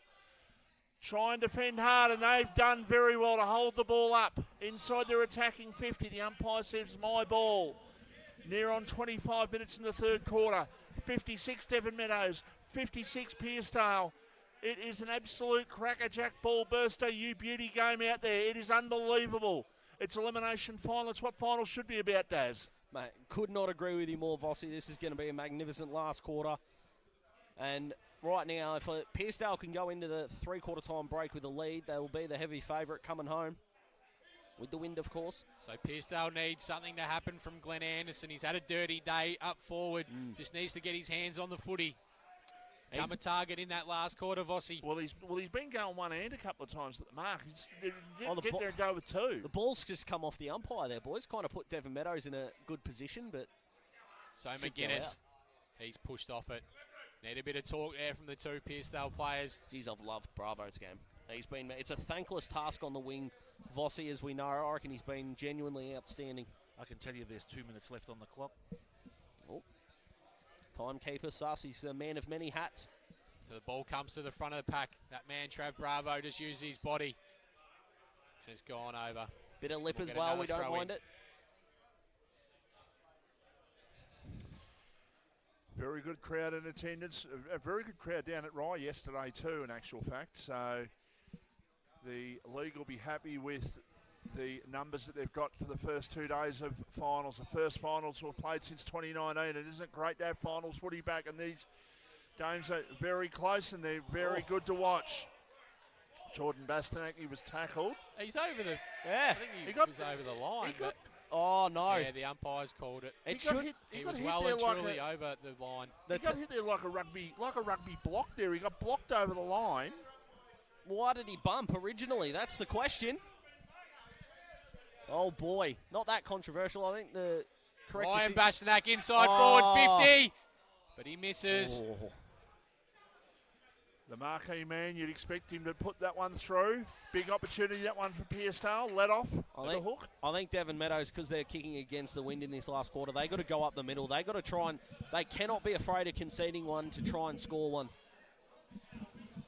They got to go. Kick out towards half-back. Was Joel Hillis pushed in the back? No, says the umpire. Picked up again, Bravo, contested ball. He is an absolute beast in this third quarter, Daz. Yeah, absolutely. One of the best on the field for mine. Oh, no. McLeod, he just shoved his foot into the ground there. Luxor Fortune ends up with Joel Hillis, who just uses the football to push his opponent away. He goes with a quick kick down towards half forward. No mark was taken. Pearcedale will clear with a kick towards half forward. The ball knocked back, but now it's a chance for McGuinness. A hand pass over the top. Jordan Bastanak, he can get it, he can go, and still an opportunity for them, but they just ran into a bit of a wall there. A high kick it was by McKenzie out towards the forward pocket. Ball goes towards the line, still in play. And now the tackle applied and the umpire says, I'm going to throw the ball back into play. Pearcedale up by a point and we're just about to hit three-quarter time. I think he's paid holding the ball there, Vossi. Devon's ball. They have two. So Nick Battle, he comes away with it, goes down the line. Who's going to stand up? Oh, what's happened here? So the free kick's going the way of Pearcedale now. Did he run too far there? Looks like Arnett's going to receive the free kick out there. He's been good once again. Yeah, it's been the candy man. He's sold it a few times. So Pearcedale need to get this inside forward 50 very quickly. Arnett with a long one. Look at that, just hold up in the breeze. So Pearcedale are going to be coming with a breeze in the last quarter. And there's the three-quarter time siren. Pearcedale go into three-quarter time with a 1-point lead. This is set up to be an absolute cracker. We're going to head to a break. We'll be back right after this. More and more people with a taste for quality are shopping at Eliza Meats. Kevin and his lean team pride themselves on the finest cuts, from juicy steaks and roasts to high-grade mince and sausages. And Eliza Meats are the gourmet specialists. Inquire about Eliza Meats Spitfire. Phone 9787-4473 for a mouth-watering meal fit for a king. It's all at Eliza Meats. See our sponsor Kevin at Eliza Meats, 112B Mount Eliza Way, a station sponsor.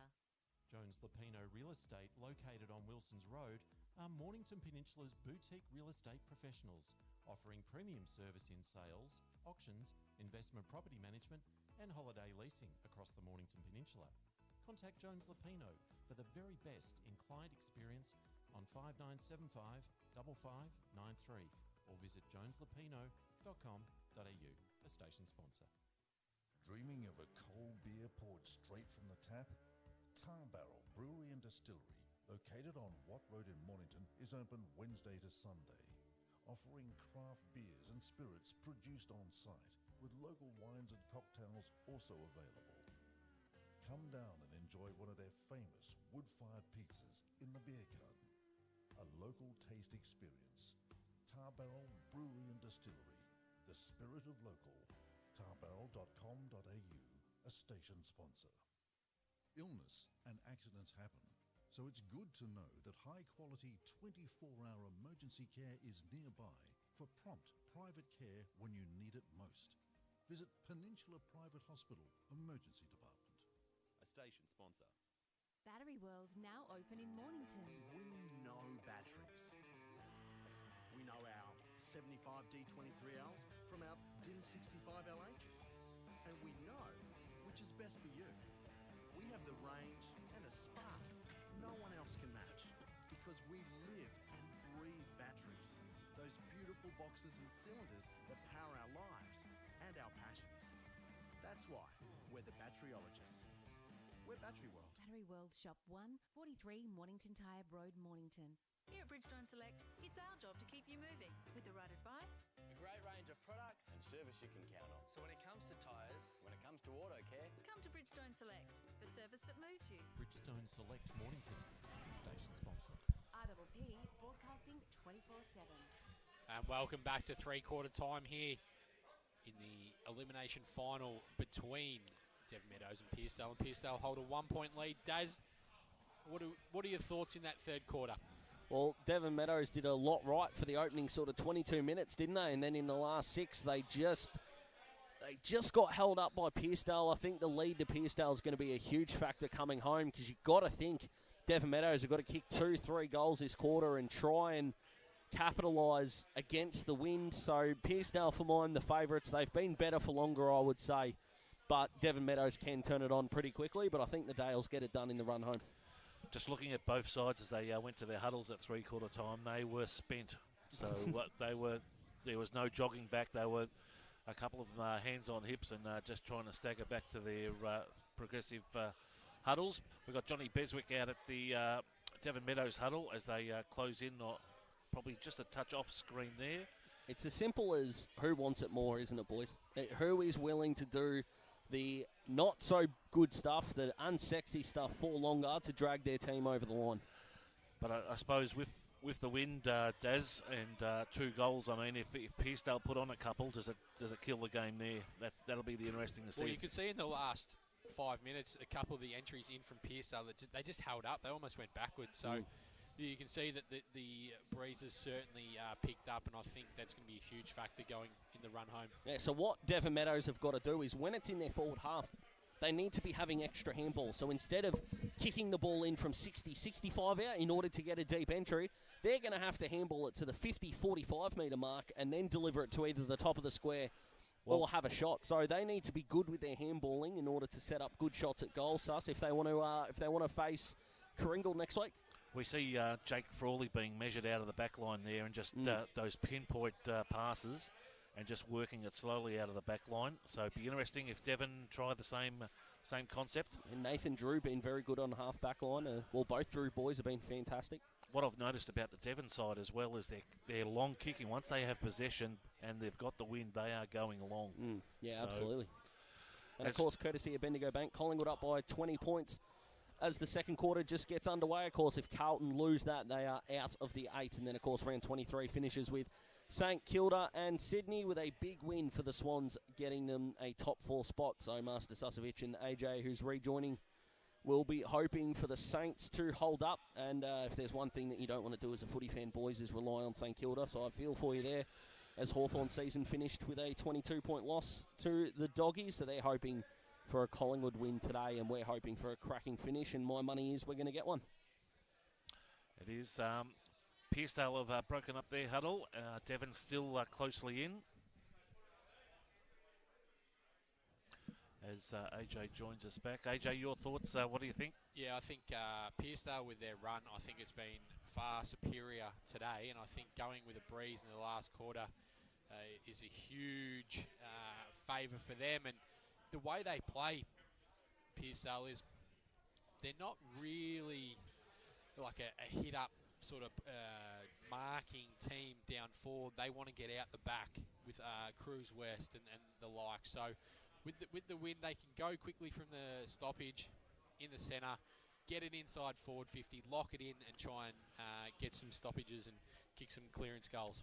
Just my note on, is the 6-6-6 rule in effect here? Yes, it is. Yeah. I just noticed Jake Frawley at a bounce of the ball, hid behind the full forward and the full back at the bounce. And interesting. They had seven in defence there. Be interesting to see if the umpires picked that up. Because we saw at the start of the third quarter that Devon had 7 in their back 50. They had to bring one up to a half-back flank and put one of their flankers on a wing. So, yeah, they've obviously missed one there. So just some notes coming in from the Devon Meadows camp. They just got to grab it and go. They've got nothing to lose, boys. They've got to throw caution to the wind. Also, they've trained really hard, and also not to argue with the umpires, because we know that they're going to give some free kicks in the dying situations if they're there. So and they're going to put the whistle away late if it's this close, as we know. It doesn't make sense that the game's umpired differently, but it's a human reaction because the umpires don't want to be the cause of a result. So I think the umpiring's been pretty positive today. I think it's been good, yeah. They've been unlucky with some blindsided moments, but at the end of the day, you can't call them. Correct. Couldn't agree more. Well, boys, I know who should win, and it's Pearcedale. They're going with the win in the last quarter, but whether they do or not remains to be seen. I'll tell you what, the best on ground, whoever we give it to, is going to absolutely earn it because they're going to need to have a huge last quarter. Well, it's all to play for. It's a point the difference. It's the start of the last quarter, and it's knockout final. And this is what you play football for, to have moments like this. A quick kick forward by Thornton for Pearcedale. Bounces over the line, right forward pocket. Deep into attack, 20 metres around from the Pearcedale goal. I think the sort of play is going to suit Pearcedale as well because they're a get-and-go side. They're young. They want to take it on. They'll be fit. They'll be fit as well. You would have to say with Peter Bastanak, their coach, he'll make sure that they're fit, and this is what they're wanting to run out the games. So you boys will know this better than I will. Coming into the season, before round one, if someone had said to you, Pearcedale are going to be within a quarter of potentially winning a final, would you have believed it? No. No, but I tell you what, I wouldn't have believed it, but they've had a fantastic season to get here and to get to week 2 of the finals, which they're 30 minutes away potentially from doing. That would be even better. That's a really good contest too, just by Luke Daniel to force that ball out of bounds. It could have been swallowed up by the Devon Meadows defender, but he caused a contest, ball thrown in. This would be huge if they get a goal early. So boundary umpire throws the ball back into play. Devon Meadows looking to try and clear, but the mark has been taken. You can already see how hard it is to get it out of their defensive 50 going into the breeze. And of course, remembering the third result, extra time if we've got a draw. Seems very unlikely, even though it's a close game, but something to keep in mind. True. Robbie Arnott is the man. He's been good. Certainly got the leg, Vossi. Hey, and Bravo on the wings have both been fantastic today. Son of Roger, nephew of Troy, brother of Billy. Long kick by Robbie Arnott is off target. Made it easily. Margin is 2 points. He's a booming kick of the ball. He kicked one last week, AJ, from memory. I think it was down the other end, and I reckon he kicked it 60 metres last week. Yeah, absolutely. You're spot on there, Vossi. So Liam Drew's going to bring the ball back in for Devon Meadows. Been their best, do you reckon? Yep. Yeah, I think so. So into the field of play he comes. He goes long, but you can see the ball just holding up. Plenty of players around this pack. Umpires circling. He calls for a stoppage, and we'll get a ball up on the far side. Just on the half-forward flank. Pearcedale lead by 2 points.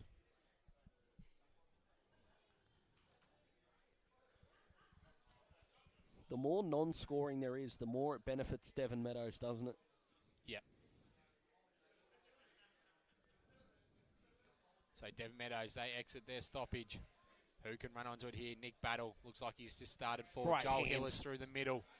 He tries to hit up Brandon White. That was good work from McGuinness. He comes at the ball. Great contest. Ball's out to Jones. He goes with a handball. Bit of a volleyball happening. Jordan Bastanak is out. If he can pick it up, he does. He's going to go forward. And it is out of bounds, and we'll get a throw in on the far half-forward flank, just outside the 50-metre line. I wasn't a big fan of Brandon White abandoning that contest once it didn't enter his arms. He wanted to get forward and get one out the back. It's not the way you need to play the game, not only in a final, but when you're against the wind. So ball's thrown in. Rory Hillis. He was tackled over to Plumridge. He goes back to go forward, but Big Hugh Jones just puts his body in the way. Good tackle there by the two Pearcedale players. The pressure's up here from the Dales. Thornton, he gets a quick kick inside forward 50. Cruz West, can he work some magic? Archie McGuinness. And he has put it. No, he kicked it into the player, it looked like. I think it came off the Devon Meadows defender's foot, but... So they are absolutely pressing here, Pearcedale. Devon Meadows breathing a sigh of relief there that was touched. If I'm Pearcedale, I am putting their players, because the ball's going to hang up in the air. They cannot let Devon escape from the goal square, run 10 to 15, and then kick the ball long. They need to suffocate them in their forward half, but they're just letting them escape with ease. So it's come out to Hayden Murphy. He plays on. He tries to get a few extra yards. He's gone up the line looking for Canal over the back. O'Toole and Jordan Bastanak. Great work from Jordan Bastanak there. Gets a quick kick going forward. Big contest, but standing there is Liam Drew. He has been superb today, boys. He's been the general down there. Jamie Plumridge has the footy. Centre half back. He's going to go out wide. Looking for Nick Battle. That's a great kick running onto it. He wants to get back onto his left. He's going to go with a low ball looking for Brandon White. Jake McGuinness has given away a high free kick. Two of the best kicks you'll see, though. Jamie Plumridge, who hasn't had a good day by foot, it's got to be said, hitting up Nick Battle, and that was a dart. I don't think he can hit the distance here, boys, not with this wind. I'd be moving it on pretty quickly, because if this lands 4 metres short and gets punched over for a point, then this kick is essentially worthless. That was always going to happen, Daz. They need to be a bit smarter, the Pearcedale players, so it holds up in the wind. They just need to get it through. Quick kick. But it's gone through for a behind. There you go. 5.5 minutes in the last quarter here at Beardsworth Avenue in Chelsea. Hope you can stay with us right until the end, because you wouldn't want to go anywhere else at the moment because it is tight. They got an extra man. They're going to find them, I think. Short pass out of defence, Mark, taken by Jordan Bastanak. Got to be better than that, Devon Meadows. You've got to lock the ball in when you don't have the wind, and it's now 2 kicks later. Long kick down towards Cruz West. Couldn't take the mark. Ball on the ground. A high kick for Devon Meadows. That is just to get it and go. The ball is knocked back. It's taken by Ryan Bastanak. Then he dropped it. He wanted the free kick. The umpire said no. Groves with the kick for Devon Meadows down towards half forward. They're pushed in the back. Silly. And the free kick's going to go to Jake Frawley, who can steady things up. He was a warrior last week, Jake Frawley. He was fantastic, and now today he's just doing the job down there in defence, just being ever solid down there once again. Pearcedale got the opportunity here at half forward. Hand pass, and now a long That's a goal. kick, a goal. They have gone and just... I was about to say they've gone end to end, but no, the umpire was a bit late on the decision there, but it's a point. 8-12-60 Pearcedale, 8-9-57 Devon Meadows. Margin is 3 points. We've played 6.5, nearly 7 minutes in the last quarter. So McConnell over to Plumridge on the far side. This is good from Devon. That's good mark from Justin Kiss. He's been good too. He handballs it off to Nick Battle. They're going to go long looking for Brandon White, but that's not a great kick. Didn't favour him. Bargmata. Oh. Another behind. When you're in that situation, you've got the wind that's going that way and you're falling towards the boundary. Get the ball out. Settle again. Suffocate Pearcedale inside their forward half. Someone's trying to be a hero from Devon Meadows. It's not going to be an individual that takes a win here against the wind. It's going to be doing it as a team unit. So they've got to be better than that. You've got to be smarter. So Jake Frawley, he's going to kick it long. So the Amber Owls have definitely started here. Yeah. They've started to kick in front of us, boys. No Bundy. The Bundy's gone. They are out if they can run onto it here. I think it's going out. Tell you what, Archie McGuinness has probably just worked his way into the best on ground. Yeah, he's definitely in the conversation. Jordan Bastanak, I think, has been pretty good as well. Travis Bravo's been fantastic. Absolutely. Also. And then, of course, Liam Drew on the other end. So Nathan's been on the quiet, far side. but good. Ryan Bastanak, he's going to come into it in the last quarter. He goes looking for a kick, puts it out in front of Luke Daniel. Back out in front. Can he run around? He goes back onto his left. Scrubbing kick forward. Not a great hand pass. What's going to happen here? Devon Meadows under extreme pressure. Handball out. Hipworth. No. He's missed it. Wow, they had 2 extra from that handball. Pearcedale, it's neither team wants to win it yet, boys. This is extraordinary. It's going to take one of those special goals at what Luke Jennings kicked in the second quarter, boys. Might just take one of them to be the difference in this game. The amount of goals left in this game is becoming less and less by the minute. That's a good kick. And I think both sides know it too. 8-13-61 Pearcedale, 8-10-58 Devon Meadows. Kick towards halfback, marks taken by Hugh Jones. He's had some moments he'd rather forget, but the way he's used his body all day has been very good. High kick by the big fella Hugh Jones. The Devon Meadows defence just sat there and watched it. Now, quick kick. He wanted to play on them, but Ryan Bastanak can go back from 25 metres out directly in front and give Pearcedale a 9-point lead. Boys, I'm going to pose something to you. Yep. We haven't seen too much of Hugh Jones before this year, but should he be talked about as one of the better ruckmen in the competition? Oh, it's a good question. There are plenty of good ruckmen. I think he has. Hang on. Bastanak. Yep. Put your glasses down. That's what you expect from good players. Puts it through for a goal. Every time we've seen him, he's been fantastic. He's been very good, but obviously you're talking about trying to overcome the guys like Tom Roberts, like Big Red, like Macklin Rain. Who have I missed?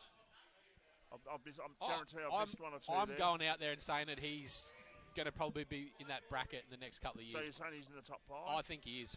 He's been superb. I love it. Dark horse for maybe the ruckman of the team of the year. I don't think he'll quite make the team of the year with the other guys. Next year. Yeah, Dark horse for absolutely. next year. Yep.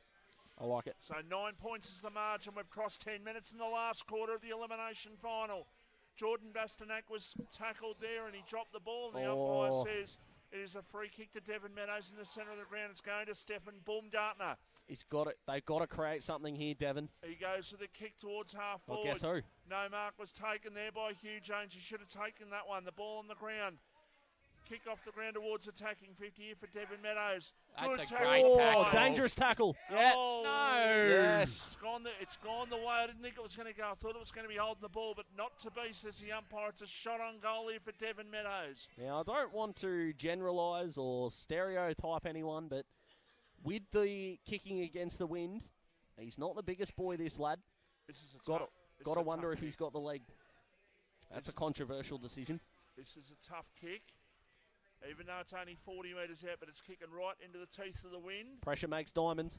Has the shot. It's not going to make it. They need a mark down there. They can't get it. Brandon White couldn't take the mark, so the ball over the line for a behind. So 8 points is the margin.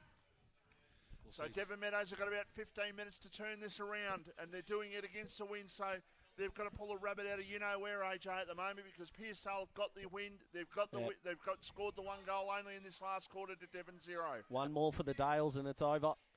Anderson, that's a great handball to Here we Jordan go. Bastanak. Cruise west. He can just put the afterburners Great on. That's vision. a great vision over to Luke Daniel. Oh, Probably it had to should be have a got free something. kick. He gets back up. Can he put it through? He can! It's over. Here come the Dales. You can't teach footy IQ. You really can't. He went down and then he got back up. That was fantastic. And so did his opponent. But once he's picked it up, he knew he only had the step, and he's put it through. I tell you what, who's actually stepped up in this last quarter, and we know he's been out injured and he's worked his way back in, but Ryan Bastanak has been superb in this last quarter. Yeah, brilliant in this last term. I actually thought to myself when I saw him in half forward in the first couple of quarters that he was just saving himself for the big moments. Yeah, absolutely. There might be the need of traffic management in the main street of Pearcedale tonight. Absolutely. The security. The town will be rocking. Oh. A bit like there he goes again. Ryan Bastanak gets the clearance on his left going forward. And Big Cruise West takes it. A bit like Swan Street in 2017, Sus, you reckon? Yep. This crowd is going to go absolutely nuts in front of us if this goes through, because if it wasn't over before, it will be if this goes through. Great hands, too. I'll tell you what, they'll need to go down to the local bottle shop and get as many Bundies as they can. Ready, I'm backing him in. I want the reaction. Oh, he's played on. Oh, he's not kicked that. So that's gone high. Who can take the mark? Anderson's under it. Bit of an anti-climax. Murphy goes back into trouble, but he gets the ball over to the player in Groves. He goes out wide with a great kick. They've found a player there in Justin Kiss on the far side. Now, isn't it? Oh, absolutely. Hush gone. He's been pretty good in this last half. Brandon White overhead battle. That was some good work from the Pearcedale defender there. Handball out. Great Jack composure. McGuinness. Yeah, brilliant. Down the line. They just need to get it out here, Pearcedale. If they can, they're outnumbered. Jamie Plumridge by foot. That's good skills. They've found Hillis. Going in the middle. That's not a great kick. If they're out here, Pearcedale, no. Oh, no. Wow. Wow. I thought he contested then. The crowd letting us know what they think of it, and let me tell you, it's not positive. Rory Hillis Great goes kick. in. Has to be paid. Yeah, has to be. All right, this would give this contest a pulse. So Justin Kiss will go back. I'm getting told to not jinx it, so I'm enjoying that. Everything's got to be my... It's not a day at the local footy if something's not my fault, let me tell you. I've already got one club not happy with me. You're I don't lucky need... we're not at Mount Eliza. Oh, there it is. And the ball goes in, and they can't As we score go around at all. As we go around the grounds for Bendigo Bank, Carlton have made a comeback. It is now 17-24 Collingwood. Don't suspect that game's going to be the highest of scoring, even though Carlton, they could have the first time ever they could have 2 active Coleman medalists, boys, and not make the finals in either year if they lose this game. Well, there's a stat for you. A good tackle there from Trav Bravo. For mine, he's been fantastic. He has been very, very good. I think he might be number one in my rankings. I think it's a toss-up between him and Archie McGuinness. Yep. Throw up by the umpire. Crossed 15 minutes in the last quarter. Margin 14 points. Pearcedale just about there. Devon Meadows have got to find something. They're capable of kicking quick goals, but Travis Barbo was fantastic then, but it kicked it into someone's head and it bounced straight up and it didn't go any distance. And he's ducked. Quick kick, looking for Baumgartner, Oh, but it's the taken top. away. A long kick forward inside. Daniel's out. No way! Daniel, a snap at goal! He's off target. This joint would have been rocking if that goes through. He's off target. He tried it. He thought, I'm gonna channel my inner any bets here, and he tried to do it, and he just about did. Heart in the mouth of the Devon Meadows defender who did the right thing and attacked the footy, and the ball went over his head. Oh, it's a thankless task being a defender. Boys, get your raincoats on, because I tell you what, I reckon there's going to be some beer getting thrown around when this final siren goes. Isn't it? What a story from a team that, with all due respect, the two opinions that matter the most. To be honest, you two fellas probably didn't see this coming. I can tell you What a story. The time clock has just ticked under 9 minutes to go. 9 minutes to go. So still time if Pearcedale kick one. This pressure does weird things, but right now Pearcedale have just got their mitts all over this. One more and it's absolutely done, Daz. Isn't it? Archie McGuinness, he stands. That's a free good kick. call. Geez, the umpiring in this last quarter has been good. There is oodles of time. 9 minutes is oodles of time, but when you consider that Devon Meadows have got to kick three against the wind. And Out in the full, I think. It is usually a lot of time, Vossi, to score, but I tell you what, when you've got the momentum, you're kicking with the breeze. For the Devon Meadows on the flip side, you've just got no ball movement at all because of the breeze. Look, that's holding up. So, 9 minutes, I don't think it's enough time for them. And Devon Meadows are playing in their contest, in the aerial contest, are playing from behind. They've got one out here, Pearcedale, if they can find him going inside forward 50, but they've missed him. They've gone long. Needed to go to Hipworth. He was running down. Yeah, he had the space, didn't he? But Devon Meadows, right, they're just not setting up correctly enough. It's not happening for them. We saw it with Karingal. We could tell it wasn't their day for vastly different reasons, of course. But they're not. Their footballing instincts right now are letting them down, and they're getting trapped in this back half. The ball comes out to the back flank, and it's going to go the way of that man we just spoke about in Hipworth. They can take time off the clock, let the umpire hurry you up. Jeez, that's a shank. Luke Daniel from behind. Goes with the one juke. Over the back to Cruz West. Can he seal it? He gets the handball out. Thornton, he's been pretty good as well today. Quick kick. No way. Goal. Oh, it's just gone. Where does Across the Luke goals. Daniel sit in terms of? He's kicked 4. Where does he sit for you? He's top 3 for mine. So let me ask you this question, boys, because we're banning them around. So we saw Devon Meadows take Langwarrin to within a kick and a half only 4 or 5 weeks ago. If they get knocked out in this game, it looks like they're going to, but I don't want to go too early. How do you assess their season? From where they've been all year, this will be... Are we at disaster levels? No, good not enough disaster. levels? They've played their first final in 21 years. Yeah, that's very true. It'll be a hard one for them to take. It's that quick point game. They're going to look back and then go, we should have a double chance. Absolutely. Here we go. Oh, chance for the seal. Oh, he wants to do everything the difficult way, Luke Daniel, at the moment. Even though they've made the finals, they won't be happy because, like we said, they were sitting second for the majority of the year. Yeah, they've left something on the table, haven't they? Absolutely. But I'll tell you what it does do. The fire burning for next year. So, boundary umpire to throw the ball back into play. We're just about to hit time on in the last quarter. A quick snap is off target. They don't quite want to put it away, do they? Although, one more behind makes it 3 goals and they're safe from there. So 10-16, 76, 8-11, 59. Pearcedale up by 17 points. So the kick goes in short. Hillis juggled it, but he took the mark. Joel Hillis has got it. Goes in short. He's got Plumridge. They've just got to get it and go. Take a chance. Get your legs going. This is where your legs have just got to come into vogue here for Devon Meadows. It's got to run. He went towards Brandon White, and why not? Mark wasn't taken, though. And now it's an opportunity for Pearcedale to get the ball and go long. Through Thornton it was, towards the forward pocket.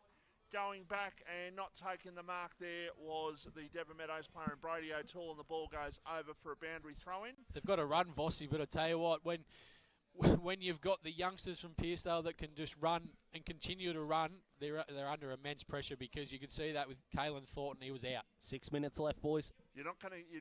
My point that's out in the full. My point in saying that is because you're not going to get there, stop and start, and go down and kick 3 goals. I agree. You got to throw caution to the wind. There's no percentage in finals. If you're going to lose by 10 goals trying to win. They probably just come up against the wrong side that can just run and run and run. Correct. So and want it that way. Travis Bravo with the ball. Good kick. Sets it up. Can Luke Daniel take a mark down there? Not to be. Ball on the ground. There it is.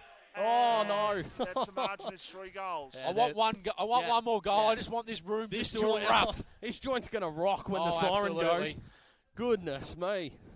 Hope you're not driving around near the Chelsea area at the moment if you're not at the ground, because you're getting nowhere quickly. I wonder if the Pearcedale supporters might actually break into song.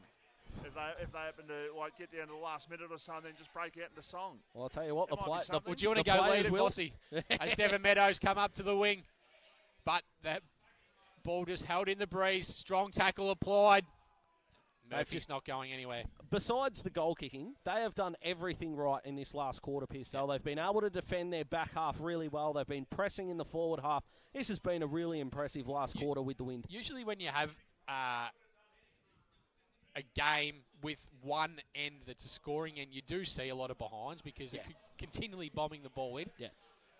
They've kicked 2 goals, 8 in the last quarter, Pearcedale. And Devon Meadows have kicked 3 behinds. And Devon Meadows have just got to hope that they can get a goal from this attacking foray. They go towards full forward, no mark taken. There by Battle, the ball goes towards the line and stays in play just. Still an opportunity now for them to clear, and I think that might have been Robbie Arnott who got the kick down towards Luke Daniel. No mark taken. Ball on centre wing. They're just trying to occupy the ball at the moment. Pearcedale. Arnott was tackled. A quick kick towards Jordan Bastanak. Ball comes to the ground. Oh, yeah. Now here's an opportunity. Here we go. Thornton. Cruz down West, sit towards on his head. Cruz West goes up. Oh, Should we be barracking? I'm not sure. No, there was a big jump. I got excited. I want to see a hanger. There was a big opportunity for Cruz West to get up for a hanger then. We've also got the leaders of the Luke Daniel fan club to our left as well, which is magnificent. I'll tell you what, boys, I actually, I'll be a couple of beers lighter after this, because Ryan Basnak said to me, I heard you tipped Devon Meadows. I said, yeah, sorry about that. And I said, if you win, it's my shout. So. Lovely. Wow. Geez, that's a shallow throw-in. I know that everyone's throwing against the wind as a boundary umpire. I don't think a couple of beers can count in anyone's paycheck or anything like that. So I think a couple of beers are safe. Yeah, I think so. I think I'll be right. Who's been very good in this last quarter, Ryan Bastanak. His first 10 minutes was magnificent. And then one of those goals that they've kicked this quarter was kicked by him, which gave him that goal and a bit lead. Long kick out towards half-back.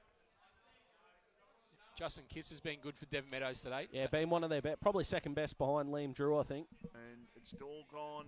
Just keep going, keep attacking. To nothing here for Devon Meadows. They just can't get that ball forward. They can't find that goal. He's had a really mature performance, Jordan Bastanak. I don't think he's going to feature in our best on ground conversations, but in terms of good roles on the day, I think he's been fantastic. Time is their enemy. 18 points down, and Pearcedale have the ball. So Pearcedale got control of this game, and 4 minutes left, boys. 4 minutes, 3 goals in front. It's very selfish of us, but we're not enjoying this chip around. I know it's the right thing to do, but we want a bit more scoring. Well, this crowd deserves to go absolutely bunter a couple more times. I'll tell you what, I think it's going to erupt. The ball comes out the back. Arnott on his left, goes inside forward 50. Ball bouncing. Quick clearing kick by Drew. Standing underneath it is that man in Hugh Jones. He's been fantastic. He goes inside looking for Cruz West. The back. Hands in the back. That was there.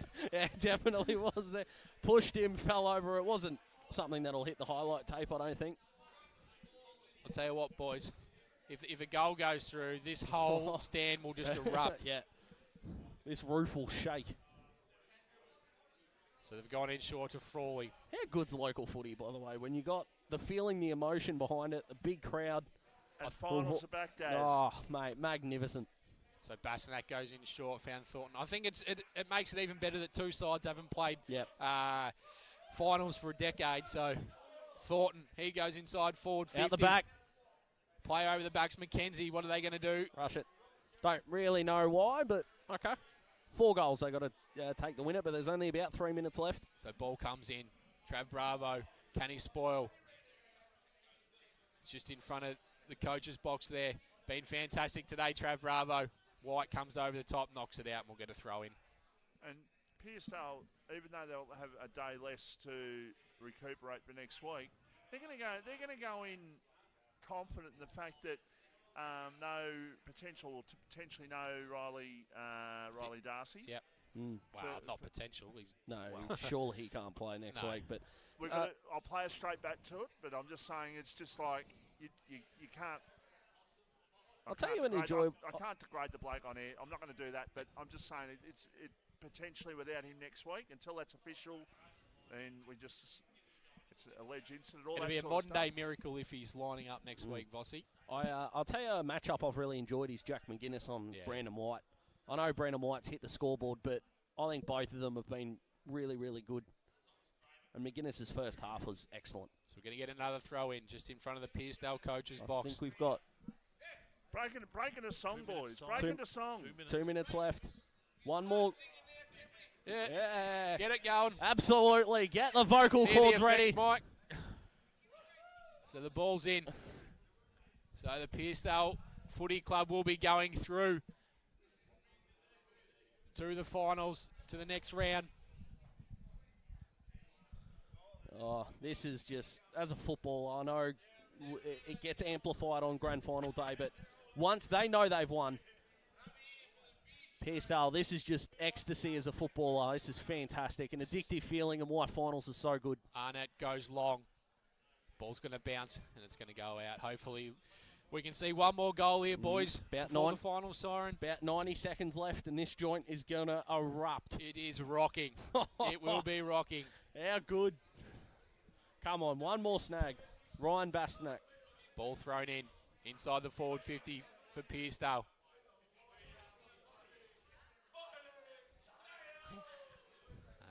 It's already started. McGuinness puts his head over it.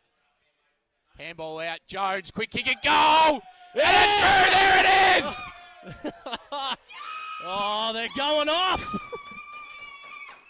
Someone did a camera on the time, but she showed me over than anyone. Oh, the room's erupted. How good is this?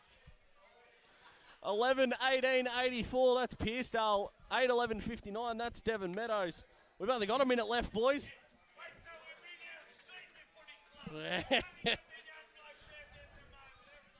You better buy some Bundy for the club tonight, boys. Buy some Bundy for the club. The Bundy run out here, so you need Bundy at the club tonight. They're normal blokes, so you can drink beer. Okay, fair enough. A minute left. Do what you want to do today, because this has been a great win for the Pearcedale Football Club. Yesterday's result was a 25-point win. It's currently 25 points now. There's a quick kick out of the centre there towards half forward. How good's this bloke?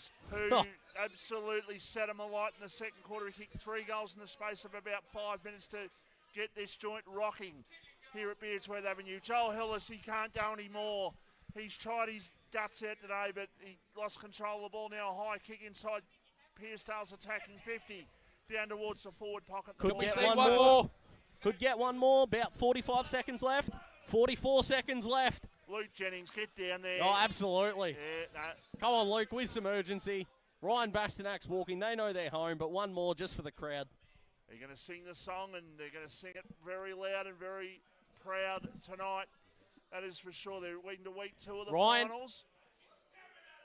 And there's a kick-off. Oh, he's missed. Is it a goal or is it it's just off target? So margin is 26 points.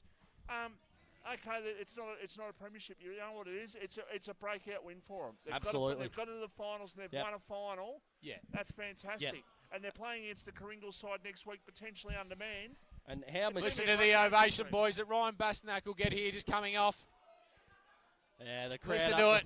The throng up the front, very appreciative of his work. So Cruz West has taken this the could mark. be on the siren. Go the barrel. 28 seconds. Just, oh no, he's going to pass it off. Over to Luke look, Daniel. guess who? This will be after the siren. Oh, the crowd are appreciating him. Just go back, son. We've got the leaders of his fan club in here. 26 points. They'll play Coringal next week. Someone get some. Here comes the siren. There it is. Oh. Pearcedale Footy Club prevail. They go to the next week in the finals. Kick it, Luke. Let's wish it home, boys. Oh yeah. No, it's just it doesn't matter. No, it doesn't. The Pearcedale Football Club have defeated Devon Meadows in a thrilling contest here at Chelsea Recreation Reserve. And I tell you what, Vossi, even though they've kicked 19 behinds, they'll be pretty happy. I kicked 3-10 in that last quarter to 3 behinds. They'll be extremely happy. It's been a down time for Pearcedale, not only the football club but the cricket club as well. And this will hopefully be the start of turning things around for them, which is fantastic. But a 26-point win to Pearcedale this afternoon, and what a performance it's been. Devon Meadows are gone for season 2022, and Pearcedale go on to play Coringal next week. Of course, yeah. Langwarren will play Somerville, and then Pearcedale will play Coringal. What a couple of cracking games they'll be, boys. 26 points. Big crowds moving towards the Pearcedale change rooms. And not one person's left. We spoke to Ryan Bastanak, Jake Frawley last week after the game, Peter Bastanak, about how excited they were just to make the finals. But I tell you what, it'll be absolutely rocking in the conversations that they've won a final. Yeah, absolutely it will. And the local crowd will get down there tonight, which is magnificent. I think before we go to a break and wrap up, boys, best on ground conversation needs to be had. Trav Bravo for mine. I think it's between him, Archie McGuinness. I know Ryan Bastanak's last quarter was fantastic, but for a 4-quarter performance, it's between those two, and I'm going to favour the wingman here. Let's go both of them. Let's just name both of them. They can share whatever they got. Something like they were AJ both to awesome. spread the love around, Vossi? Spread the love. Well, we've got Cuddles here, so he can spread a little bit of cuddling. Just around, have a look at this, boys. Look at the Pearcedale supporters line up to see their football club come off the ground. Jesus, it's nearly a guard of honour, isn't it? Have a look at him. 11 years Look since at they Jake played Frawley. finals. They're pumped. They're good. And what I love as well, the mature way they've handled it. Hasn't been an over-celebration. They still know there's a job to do next week. Jake Frawley was about 20 metres in front of the nearest person there. He just wanted to get to the crowd. He wanted to get to the rooms, get prime spot in there. As you would, Vossi. And, of course, Devon Meadows, first time they played a final for 21 years. They'll be shattered. 27 points they've gone down by. A team to watch for next year. The Nick Battle incident was a turning point